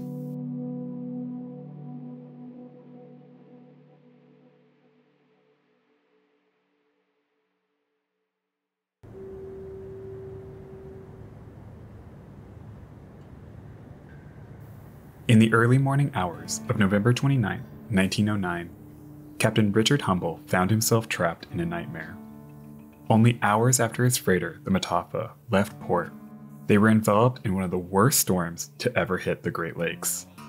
After a mad dash for safety, his vessel wrecked and split in two at the entrance to the Duluth Ship Channel in Minnesota. Now they sat stranded, bearing the full force of the storm, only a few hundred feet from safety. Captain Humble and the 14 other men trapped in the forward section of the ship spent hours calling for help, but the storm made rescue impossible. Bonfires flickered on shore as the temperature outside plummeted. The 60-mile-per-hour winds ripped through windows and doors, turning the crippled ship into an icebox. The captain looked out into the darkness, where 9 men remained trapped in the aft section of the ship, their cries for help now long silent.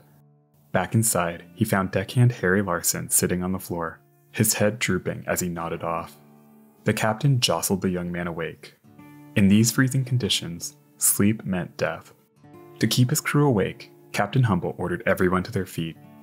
In the light from the distant bonfires that shimmered eerily through the darkness, the men swayed back and forth in a strange slow-motion dance in a desperate attempt to keep their bodies warm, while the storm raged outside over Lake Superior, unleashing its fury on the stranded Mataafa, the ship that this storm would soon be named after.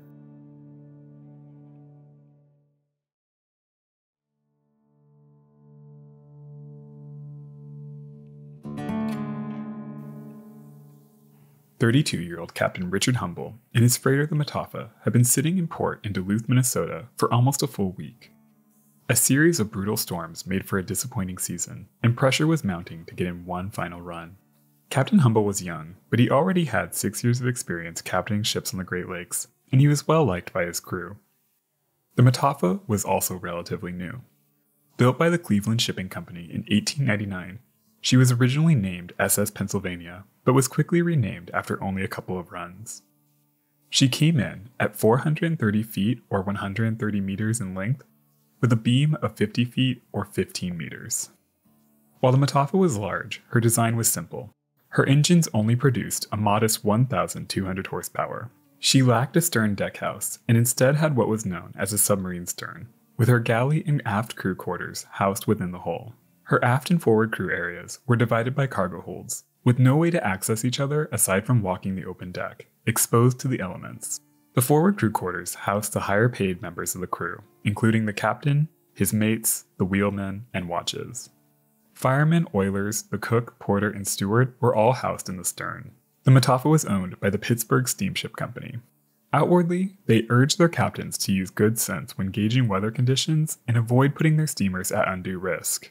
But there was a considerable amount of unspoken pressure on nearly every captain on the lakes during this period to get in as many runs as possible so that they could generate the maximum amount of profit. Storm warning flags waved over the pier in Duluth that day, but weather forecasting was in its infancy at the time, and captains relied much more on their own barometers and intuition. Captain Humble's barometer was higher that Sunday than he would have liked, but he felt that there might be a long enough window of calm after the previous storm and before the next one for him to get one last run in. He decided they would go. The Mataafa left Duluth at 3:30 on the afternoon of Monday, November 27th, with a load of iron ore and a crew of 24. As was common at the time, they also towed a 366-foot or 112-meter long barge called the James Nasmyth. Only a few hours after they departed, as they sailed up the western edge of Lake Superior, First Mate Wally Brown noticed the barometer falling fast. Captain Humble quickly realized that they were headed into a November gale, but he wasn't sure at this point how bad it would turn out. Hoping for the best, they sailed on. At 7:30 that night, as they neared Two Harbors, they were enveloped in a wall of snow. By 2 a.m., waves crashed over the deck from both sides. This was by far the worst storm Captain Humble and his young crew had ever experienced. By 5 a.m., it was clear that they couldn't last much longer, as they struggled to control the ship. Humble realized they couldn't go on. He called down to Chief Engineer Bill Most and asked for as much power as they could possibly squeeze out of the engines. They were going to circle back and make a mad dash for the safety of the port they departed from less than 24 hours before. Captain Humble ordered McClure to allow the ship to swing around in the wind and reverse course back down the lake. Only 20 miles to the east was the potential safety of Two Harbors. They could hear the drone of the Two Harbors light station's foghorn, but Captain Humble worried that the low visibility would make it too dangerous to navigate the narrow port. He instead opted to continue on to Duluth. Waves lashed at the deck, damaging the heavy wooden hatch covers, which could easily give away at any moment, almost certainly dooming the ship.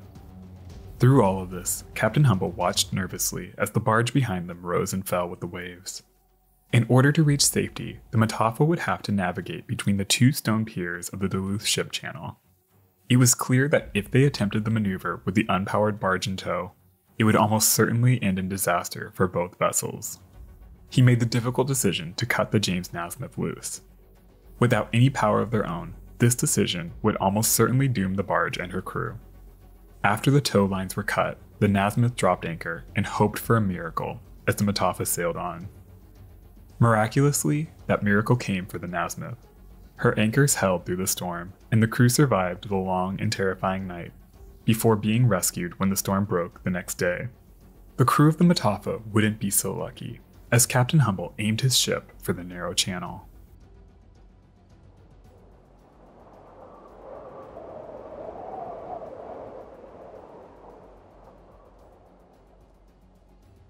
It wasn't long before Captain Humble realized that he had made a terrible mistake as they powered forward, but it was too late to change his mind. The massive freighter was about halfway into the channel when a massive wave lifted her stern and drove her prow down, grinding it into the bottom.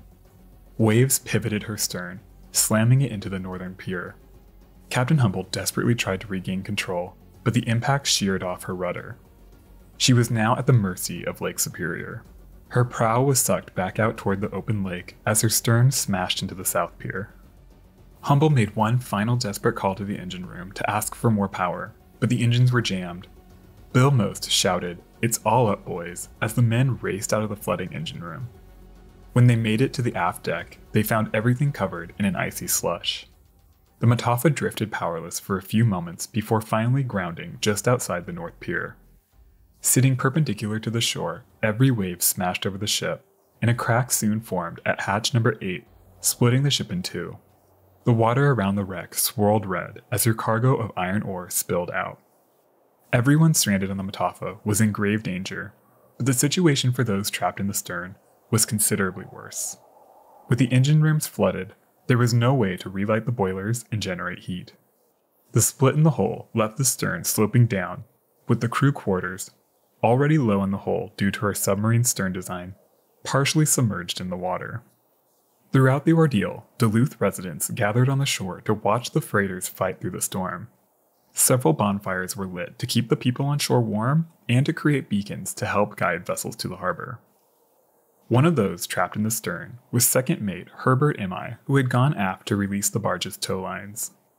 His best friend on the ship, first mate Wally Brown, a fellow Michigander, was up front with the captain, and Imai wanted to be with them. It was also clear that even if rescue was imminent, the situation on the stern was dire, as the men huddled under the smokestack, completely exposed to the icy conditions. Imai stepped up the ladder and readied himself to cross the nearly impassable 250-foot spar deck.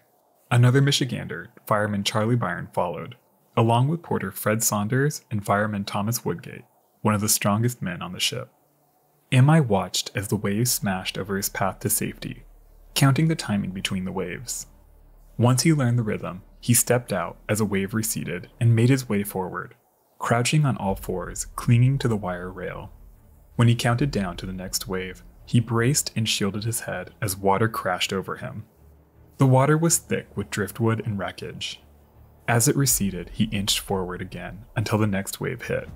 He repeated the same maneuver 4 times until he finally reached hatch number 2, where Wally Brown reached out and pulled him to safety. Imai waved for the other 3 men to follow him.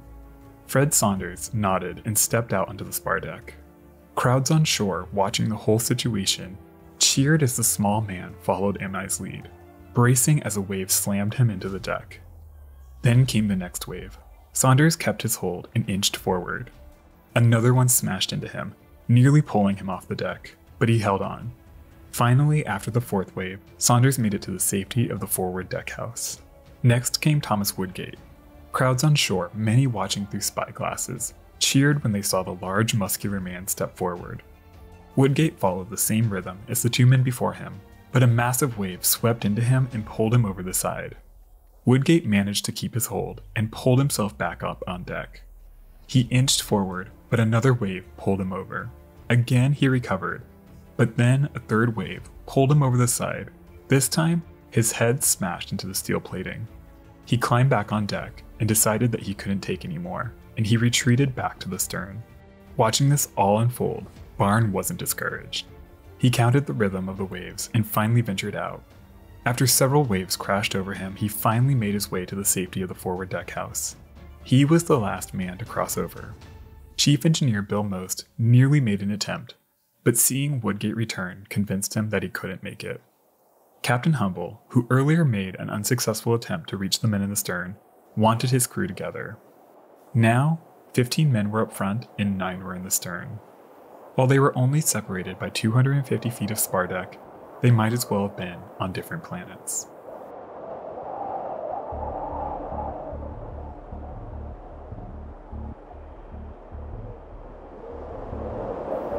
At 1 p.m. that afternoon, another freighter, the R.W. England, grounded about 2 miles south of the Duluth shipping channel. The U.S. Life-Saving Service promptly raced to the scene. Just as they began their rescue, the Mataafa crashed into the piers. The England grounded, but she was in considerably better condition than Mataafa. But since that call came in first, the life-saving crews trained and equipped to save a large freighter were occupied miles away from the desperate crew of the stranded Mataafa. As the minutes turned to hours, Captain Humble couldn't understand why a life-saving crew hadn't arrived on the scene. Those up front were alright for now, but he knew from the 3 men that crossed over that the situation in the stern was dire. The life-saving crew, led by Murdoch McLennan, finally arrived on the scene 2 hours and 45 minutes after the wreck occurred. They had no available surf boats, but the waves were too rough to launch a boat anyway. The Mataafa's lifeboats had already been smashed to pieces. Instead, the life-saving crew went to work trying to establish a breacher's buoy. They used a Lyle gun to fire a rope over the wreck that could be used to ferry the men to shore. But after numerous failed attempts, hope began to fade. Most of the lines missed completely, or landed on parts of the ship that were inaccessible. Lines that made it to the forward deck house immediately froze. By 10 p.m., after 5 hours of attempts, it was clear that help would have to wait until the weather calmed. Captain Humble desperately called to the rescuers on shore, begging them to keep trying to rescue the men in the stern, but it was no use. They would have to find a way to survive the night. They gathered any dry blankets they could find and lit every lamp. The only dry space was the captain's quarters. The windows had all been smashed open long ago, and the doors had all been ripped away, making it impossible to keep the room warm. As the night went on, the men did everything they could to keep from falling asleep. When a wave crashed into them, they would run to the other side of the room to try and avoid the spray. They danced to stay warm in the strange glow of the kerosene lamps and the nearby bonfires. By 3 a.m., as the temperature continued to plunge, Captain Humble realized that unless he did something now, his men wouldn't make it through the night. His decisions put them in this situation. He let them down, but he couldn't let them die.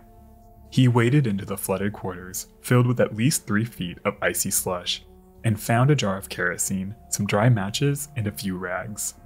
Then he found a hatchet and went from room to room, chopping up any wood he could find.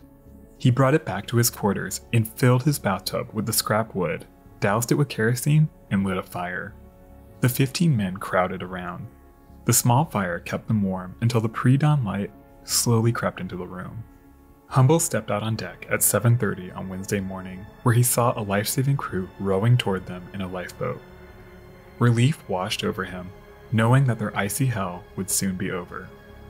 He looked over to the stern, but he saw no one there.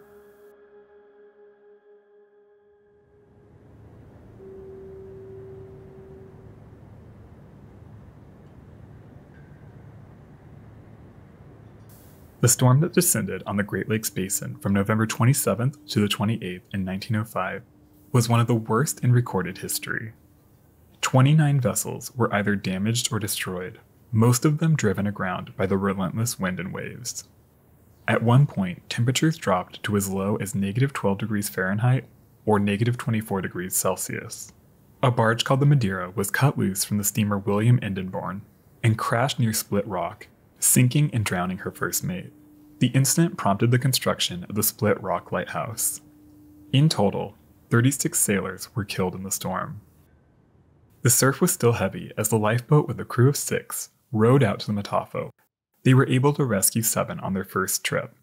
Captain Humble and his first mate, Wally Brown, realized that they could finally cross the spar deck and check on the 9 men left in the stern. A layer of ice meant that they had to crawl the 250 feet across the ship. As they neared the smokestack, their worst fears were confirmed. On the port side of the deck, they found the first set of bodies encased in so much ice that they were unrecognizable. The first body that they could identify was deckhand Thomas McLeod, found huddled in a ventilator. Next, they found Thomas Woodgate, the fireman who tried to cross with the others. 3 others, oiler William Gilchrist, second engineer C.A. Farringer, and third engineer James Early, were not found. Brown and Humble made their way back to the forward deck house as the surf boat returned. Captain Humble was the last to leave the Mataafa alive. It took hours to remove the bodies of the men who froze to death in the stern. Some were encased in so much ice that they had to be chiseled free. The Mataafa disaster was not only the most visible casualty of the storm, occurring only feet from Duluth with an audience of some 10,000 people, nearly 1/5 of the city's population at the time, it was also the deadliest. 9 men lost their lives, all trapped in the stern. There was no official investigation into the tragedy. Captain Humble could barely eat or sleep following the incident. He never forgave himself for leaving port that Monday. For the rest of his life, he suffered chronic ulcers. He returned to the lake and captained 5 more vessels. He died at the age of 43 on June 14, 1916, leaving behind his wife Jessie and their 3 children, all under the age of 10. Their oldest, Bernice, was born only a few weeks before the Mataafa disaster. Incredibly, the Mataafa long outlived Captain Humble. After the disaster, the ship was refloated and repaired.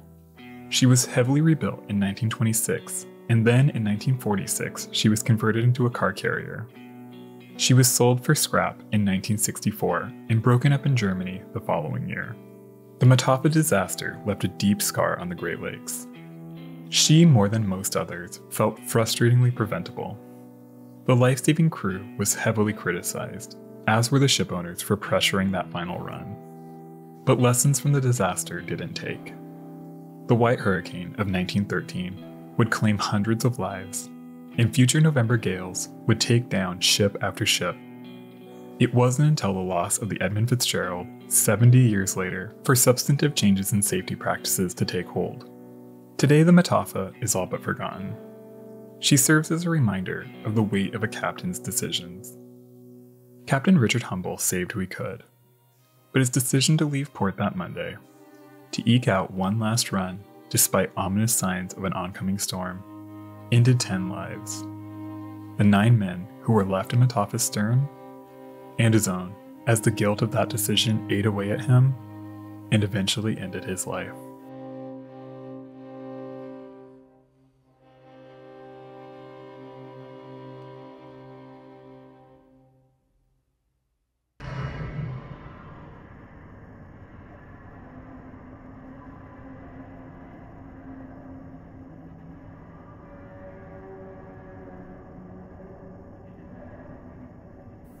November is a notoriously deadly month on the Great Lakes. Commonly known as the November Gale or the Witch of November, the violent storms that occur in the fall can appear quickly and last for days. The waters of the lakes typically remain warm late into the year as the weather in the area grows cold. This creates low atmospheric pressure that pulls in cold Arctic air from the north and warm Gulf air from the south, creating unstable weather systems that easily generate hurricane-force winds and massive waves. These November storms have claimed hundreds of vessels on the 5 lakes, most notably the Carl D. Bradley, lost on Lake Michigan on November 18, 1958, and of course the Edmund Fitzgerald, lost on Lake Superior on November 10, 1975. Only 2 men survived the sinking of the Bradley. No one survived the sinking of the Fitzgerald. November's deadly reputation was established long before these 2 great vessels met their end. In 1913, a devastating blizzard with hurricane-force winds descended on the Great Lakes basin. Lasting from November 7th to November 10th, the storm was the deadliest and most destructive natural disaster to hit the Great Lakes in recorded history. Known as the White Hurricane, the Great Lakes storm of 1913 brought nearly 2 feet of snow to the area, with sustained winds of 79 miles per hour and gusts of up to 90 miles per hour. Waves on the lakes reached an estimated 35 feet, with snow squalls creating whiteout conditions. There was little warning of the coming storm until late afternoon on Friday, November 7th, when Coast Guard stations and Weather Bureau offices on Lake Superior raised red and white lanterns, the rarely used warning for a hurricane. The next 3 days would forever change the Great Lakes. And when the storm cleared, the hull of an overturned freighter was found ominously floating on the surface of Lake Huron. With so many freighters lost in the storm, it would take weeks to identify the mystery ship. But the identity of this overturned hull was only a small part of a larger mystery that continues to baffle people in the area to this very day.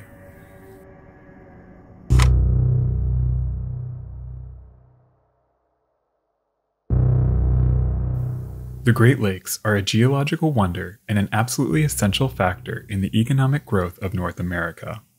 With a total surface area of 94,250 square miles, the Great Lakes contain 21% of the world's surface fresh water. Carved out over 14,000 years ago by retreating ice sheets during the last ice age, the Great Lakes Basin spans the Mideast region of the United States and Canada.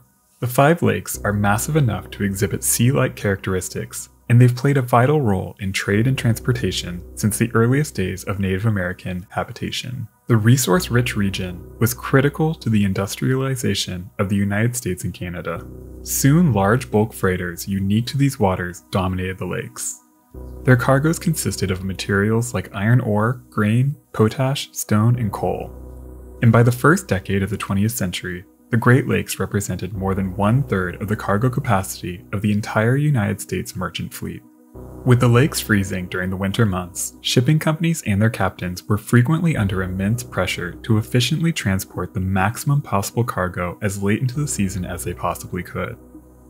The risks these mariners were forced to take in order to achieve these goals made shipwrecks a way of life for the people of the Great Lakes. Exact numbers are impossible to calculate, but estimates range from 6,000 to 25,000 ships and at least 30,000 lives have been lost on these waters. Many of these losses can be attributed to the uniquely dangerous storm systems that wreak havoc on the lakes in the autumn months. The 1913 season was a mild one, and by November of that year, the weather on the Great Lakes was unusually calm and warm, with temperatures reaching into the low 70s in some areas. But experienced sailors knew that it was only a matter of time before they were hit by a November gale. They just hoped that these storms would hit after their final runs of the season. Weather forecasting at the time was in its infancy, and there were few tools available to predict or track storms, let alone issue effective warnings. The first signs of what was to come were noticed on the western end of Lake Superior, the largest and deepest of the Great Lakes, on Thursday, November 6, 1913. By the next day, the string of low-pressure centers collided into a large storm system southwest of Lake Superior that moved east toward Lake Michigan and Lake Huron. Then, on November 9th, another storm system from the south moved into the region, sweeping moist Atlantic air over colder air masses, producing heavy snow and ice. Combined with extremely large waves generated by the hurricane-force winds, the worst of the storm slowly moved down Lake Huron on November 9th, the deadliest day in the history of the Great Lakes.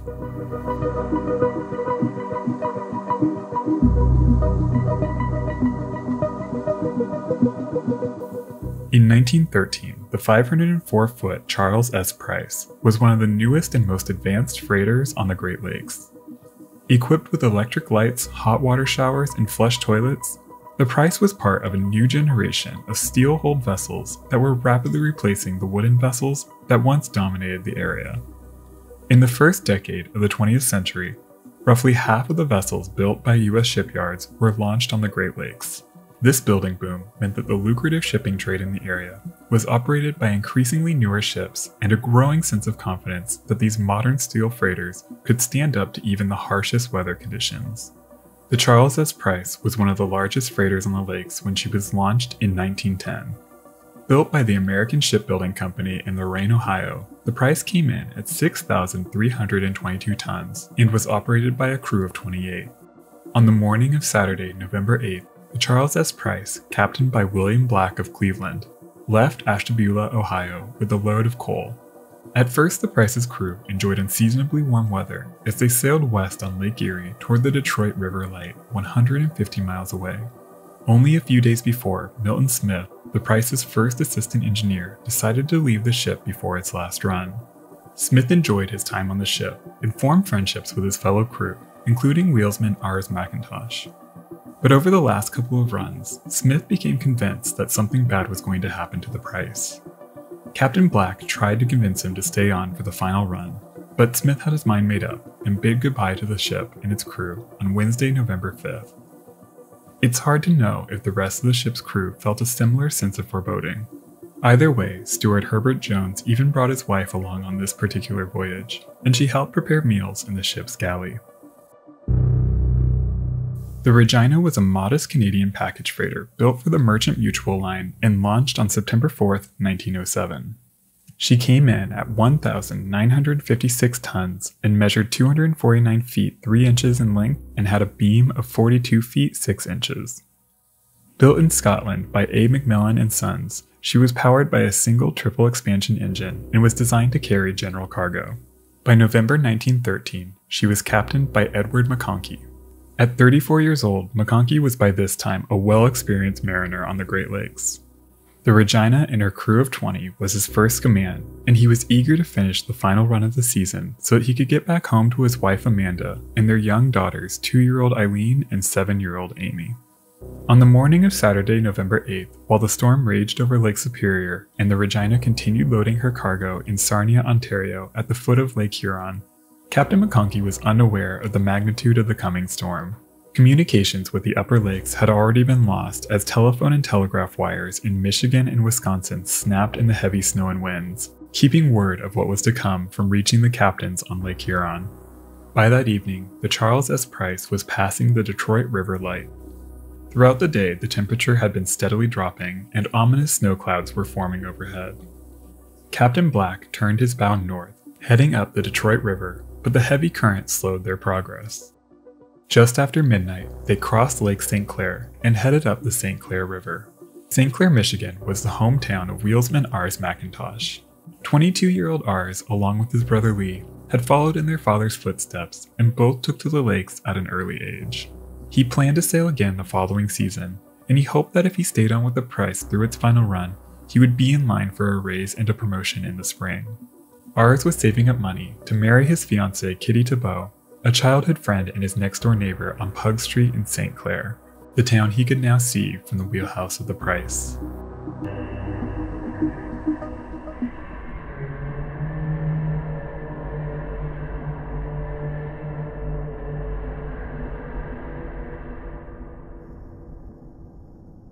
In the pre-dawn darkness on Sunday, November 9th, Captain McConkie of the Regina would have a clear view of the Price and other bulk freighters like the Mataafa, the John A. McGean, and the Howard M. Hanna Jr. as they passed the St. Clair River on their way to Lake Huron.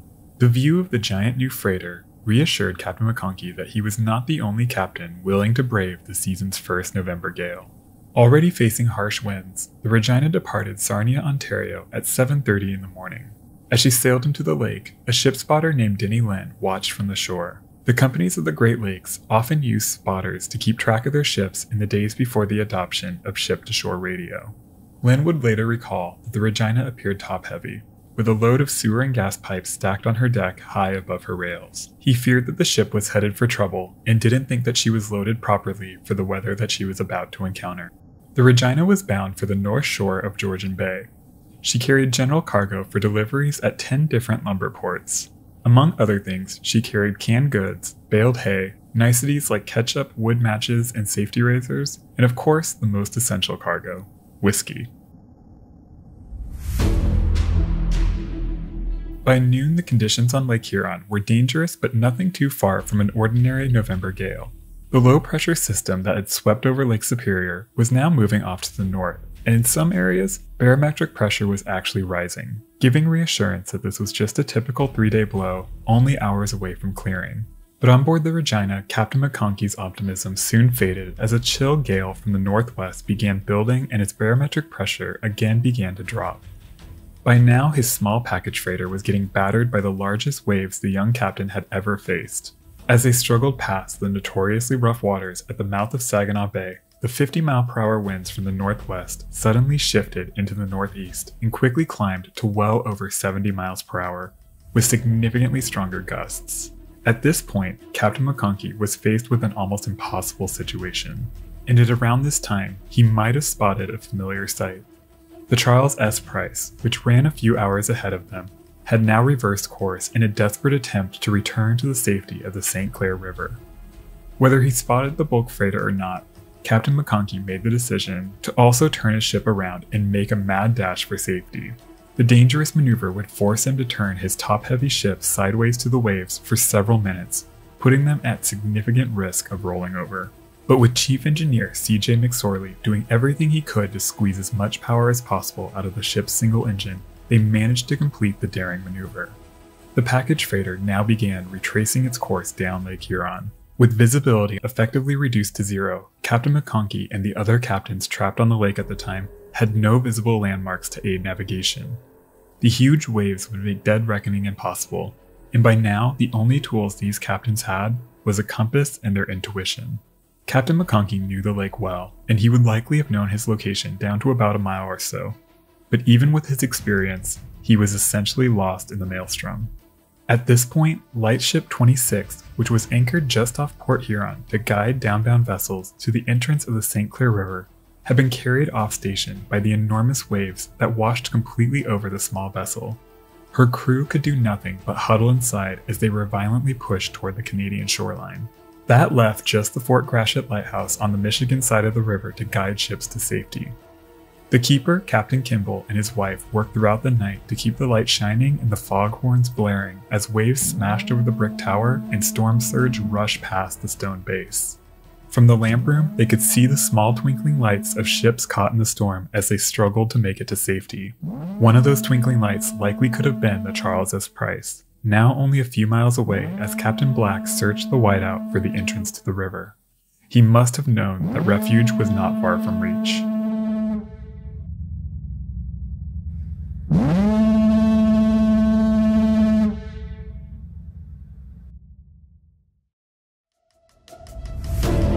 Further north on the Michigan side of the lake, near the town of Port Sanilac, the Regina was also racing for safety when Captain McConkey suddenly felt a thump from deep within his ship that sent his blood cold.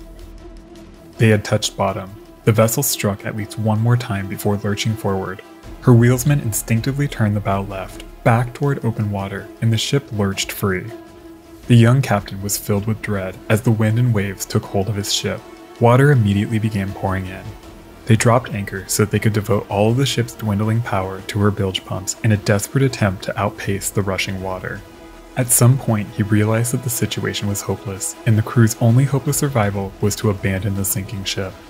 Captain McConkey stayed behind as his crew loaded into two tiny lifeboats. Alone on the bridge of his first command, the 34-year-old Captain Edward McConkey reached for the ship's whistle and let out a long, unbroken shriek. The unmistakable signal of distress from the dying ship was heard by several on shore, but in the massive storm there was nothing they could do but listen and wait, huddled in their homes, as the Regina's surviving crew battled the storm in an open lifeboat, rowing desperately for shore as their vessel disappeared behind them in the blinding snow.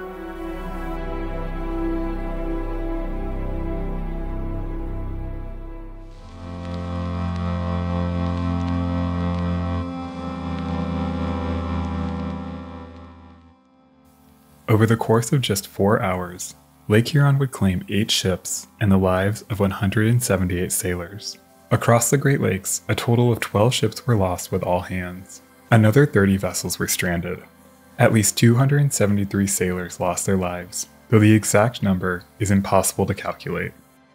As the storm began to clear, the scale of the devastation slowly began to reveal itself. On the afternoon of Monday, November 10th, the salvage tug Sarnia City was sent out to search Lake Huron. At first, Captain Ellie saw nothing as he patrolled the still rocky waters of the lake, but then he saw an unsettling sight. The upturned bow of a steel freighter, lazily drifting on the lake's surface. The discovery would soon ignite wide speculation in the press over the identity of what would soon be dubbed the mystery ship. It was assumed that the hull belonged to the missing Regina. By Tuesday morning, on the beach of Port Franks, Ontario, debris from wrecked ships began washing ashore. A lifeboat from the Regina was found in the debris, with 3 crew members still on board. Close by, more bodies from the Regina's crew were found, along with 7 bodies from the Charles S. Price.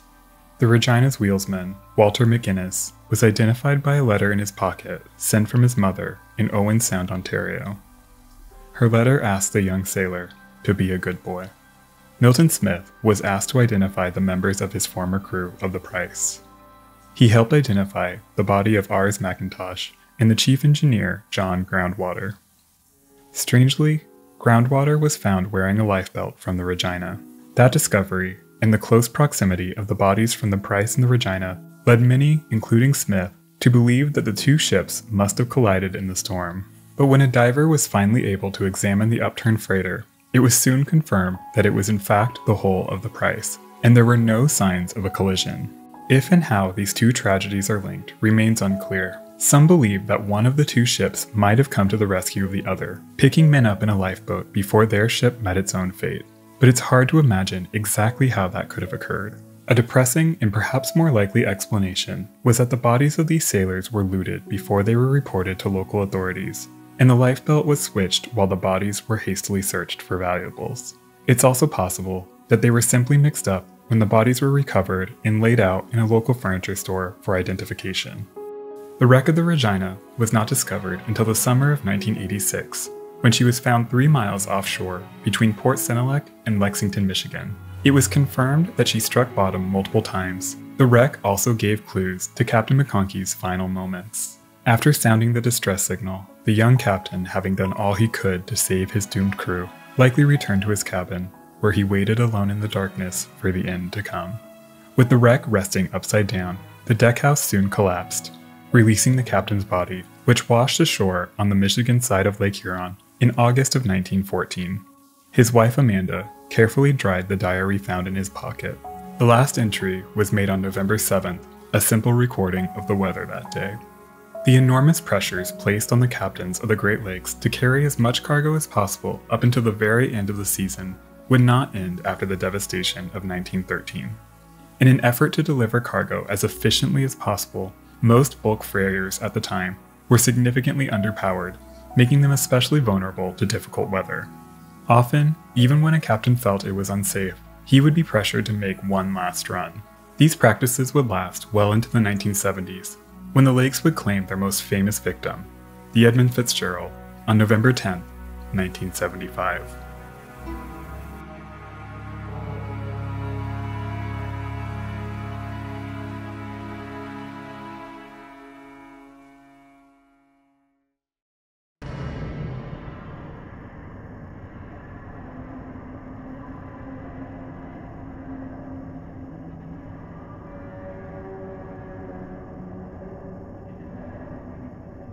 The Great Lakes storm of 1913 sank 12 vessels. The devastation reached from Lake Superior all the way down to Lake Erie. Ordinarily, even the worst November storms typically last around 3 days as they pass over the lakes, commonly known as a 3-day blow. Sailors know that if they find themselves caught on the lakes during a November gale, the peak velocity of the storm will usually last around 4 hours, maybe 5 if they're unlucky. 5 hours of heavy seas and winds reaching 60 miles per hour is enough to seriously endanger even the most experienced captains. On Lake Huron, November 9, 1913, brought sustained winds of over 60 miles per hour for an astonishing 16 hours. With such a long period of sustained wind, waves on the lake easily exceeded 35 feet and hit with rapid succession, usually in a series of 3 that would relentlessly batter a ship. In the span of just 4 hours, 8 freighters dropped to the bottom of the lake, most of them capsized by the sheer force of the storm. Not a single person on board these vessels lived to tell what happened in those final moments. But a handful of vessels managed to survive the maelstrom, most of them ending up wrecked on the shore after being blown off course by the whiteout. One even intentionally grounded in a desperate attempt to survive. Their stories offer a glimpse into the final moments of those who didn't make it through the storm, as well as the grit, determination, and the sheer luck that it took to survive the deadliest storm to ever hit the Great Lakes.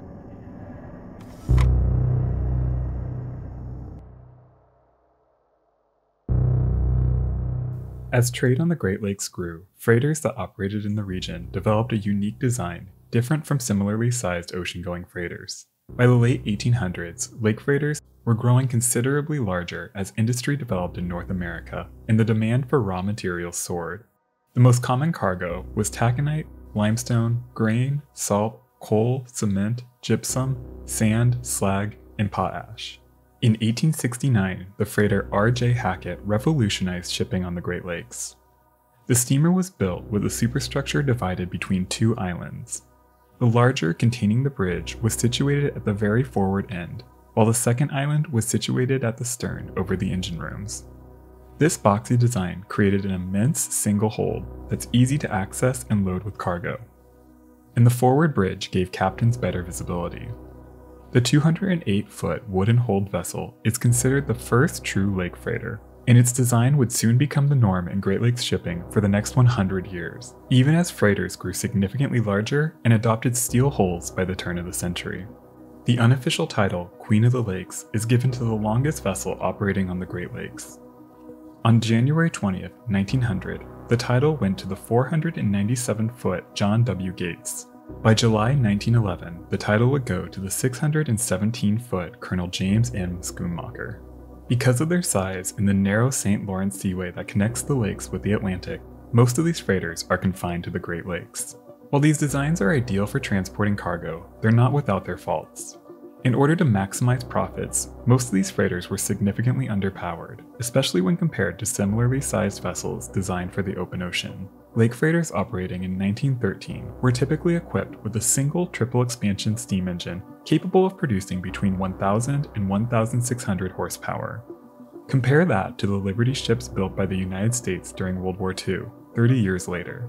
The similarly sized vessels were powered by a 2,500 horsepower engine, and those ships were built as simply as possible to meet wartime demands. Technology in the early 1900s was more than capable of producing engines with more power, but smaller engines cost less money to build and used less fuel over the lifetime of the ship.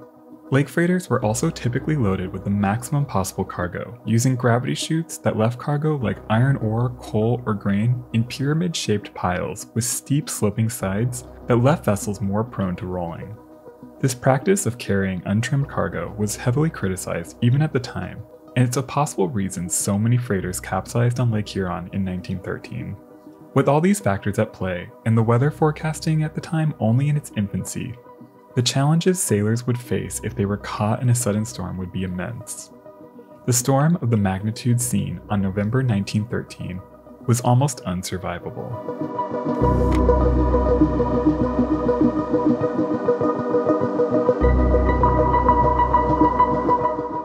By the afternoon of Sunday, November 9, 1913, the captains on Lake Huron were facing difficult conditions as they sailed north. A rough but not out of the ordinary November gale had been raging over Lake Superior and Lake Michigan for the past 2 days, but the storm appeared to be winding down as it moved into Lake Huron. It seemed a typical 3-day blow. While the weather was challenging, it wasn't anything an experienced lake sailor would be unfamiliar with. Still, nearly all the upbound captains decided at some point during the treacherous run that it would be wise to reverse course and wait out the dying storm in the safety of the St. Clair River at Port Huron. On the bridge of the H.B. Hoggood, Captain A.C. May realized that he had made a mistake. Earlier that day, despite posted storm warnings, he, like so many other captains, believed that this was a run-of-the-mill storm, nothing that his 434-foot steel freighter couldn't manage. But as the Hoggood passed Saginaw Bay, it was becoming clear that going any further north would put his vessel and his crew at unnecessary risk, and he decided it was best to turn south and wait out the storm. Captain May was soon joined by 18-year-old wheelsman Edward Canaby. This was by far the roughest storm the young wheelsman had ever seen. He braced himself at the wheel, using as much strength as he possibly could to keep his balance. The freighter was traveling light at the time, causing it to roll so heavily from side to side that Captain May had to crawl on all fours from one end of the pilot house to the other. As the storm intensified, visibility was soon dropping to almost nothing. In the whiteout, Captain May could just barely make out a similarly sized freighter still fighting its way north. Not long after, they saw a similar package freighter fighting along the same path. It was clear that both ships, the Charles S. Price and the Regina, were facing a dire situation, but things were only about to get worse.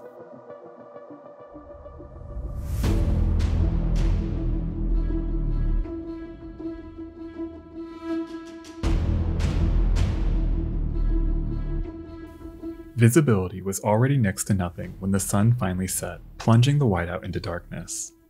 By now, an unexpected new storm front was moving in from the south, and the upbound freighters that turned south to seek refuge were sailing right into the most violent depths of the storm. On the 500-foot, 5,905-ton Howard M. Hanna Jr., Captain William Hagen couldn't even see the other end of his freighter as he struggled to determine their position. He thought that they must have been around 15 miles off Point de Barques at the entrance of Saginaw Bay, but with no visible landmarks, it was impossible to be sure. Then a 70-mile-per-hour gust of wind pushed the Hanna into the trough between two waves. Two mountains of water on either side began to wash over her, and she rolled and tumbled so heavily that her propeller kept lifting out of the water, making it impossible to get the ship under control and heading back into the sea. Trapped in an almost impossible situation, Captain Hagen desperately struggled to find a way to control the massive freighter. Then, when all seemed lost, he caught sight of a flash of light outside the iced-over windows of his pilot house. It was the Port Austin Lighthouse, only a few hundred yards southwest of the ship's port bow. Immediately realizing that they were only moments from hitting bottom, Captain Hagen ordered his first mate to drop both anchors to try and stop the out-of-control ship. Her massive anchors dropped, but it did nothing to stop the Hanna's drift. Soon a massive wave shoved her broadside into the reef with her port side lodged into the rocks and the sea and wind smashing over her. The Hanna grounded only around 500 feet from the lighthouse. The conditions made it impossible to reach the opposite ends of the ship, and her crew was divided between her bow and her stern with no way of contacting each other. The wind and the waves began to tear the freighter apart. Windows smashed in, and her superstructure sustained heavy damage. Her hull soon cracked at the 17th hatch, flooding some of her holds. Even her funnel was ripped off and came crashing into her aft deckhouse. Throughout the night, there was nothing her helpless crew could do but huddle inside and pray for rescue when the storm finally cleared. Salvation must have felt impossibly far away.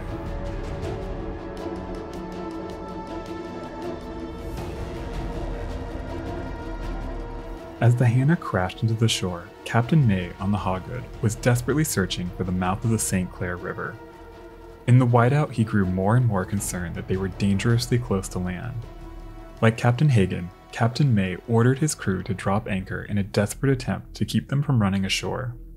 The anchor chains were let out, but even at full scope, they were not enough to stop the freighter. Captain May estimated that they dragged on another 8 miles when he finally gave up on the anchors and resumed his search for the St. Clair River. Throughout the ordeal, 18-year-old wheelsman Edward Cannobie was using all the strength he could muster to keep a hold of the wheel, bracing himself as the pilot house was rocked violently from side to side. Exhausted and terrified, Cannobie was desperate to find a way out of the storm. With visibility gone, Captain May relied on his other senses and his intuition. Somehow, through the roar of the raging storm, he heard the sound of breakers and realized that they were careening toward shore.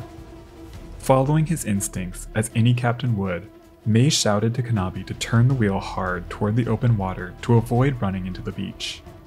Cannobie, though he was young and inexperienced, knew that if they took a hard turn back into open water, the mountainous waves would almost certainly turn them over. Whether it was thought out at the time or if it was just by instinct, Cannobie defied the captain's orders and let the huge freighter, shoved forward by all the might of the massive storm, drift straight into the sandy beach. They hit so hard that everyone went flying.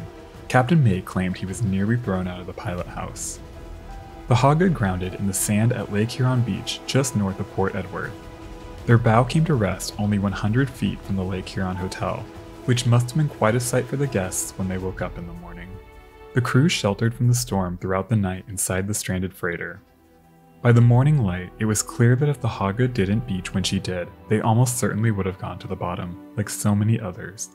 Whether or not Captain May knew Cannobie defied his orders, he never mentioned it in his accounts of what happened that night, but he knew that running ashore saved their lives.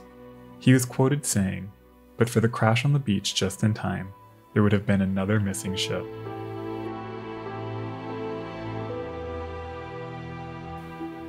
The Hoggood and the Hanna were heavily damaged in the storm, but both freighters were eventually repaired and returned to service. Most importantly, their crews all survived the horrific storm. They were the lucky ones. The Great Lakes storm of 1913 claimed at least 273 sailors. Captain May and Edward Cannobie were probably the last people who survived that night to see the Charles S. Price, the Regina, and the Isaac M. Scott before they all went to the bottom. The crews of these vessels would live the rest of their lives with the scars of that horrific November. Most would return to the lakes as the memory of the whiteout passed into legend, a new benchmark for the severity of a November gale. For those who survived, it must have been impossible not to think about those who didn't. Why did the Hannah or the Hoggood manage to survive when the Price and the Regina were lost? What made them different from their fellow sailors? What do you do when you witness the face of death and manage to walk away? Every moment is precious. Our time can come in an instant. All we can do is sail on and savor what we have while we can.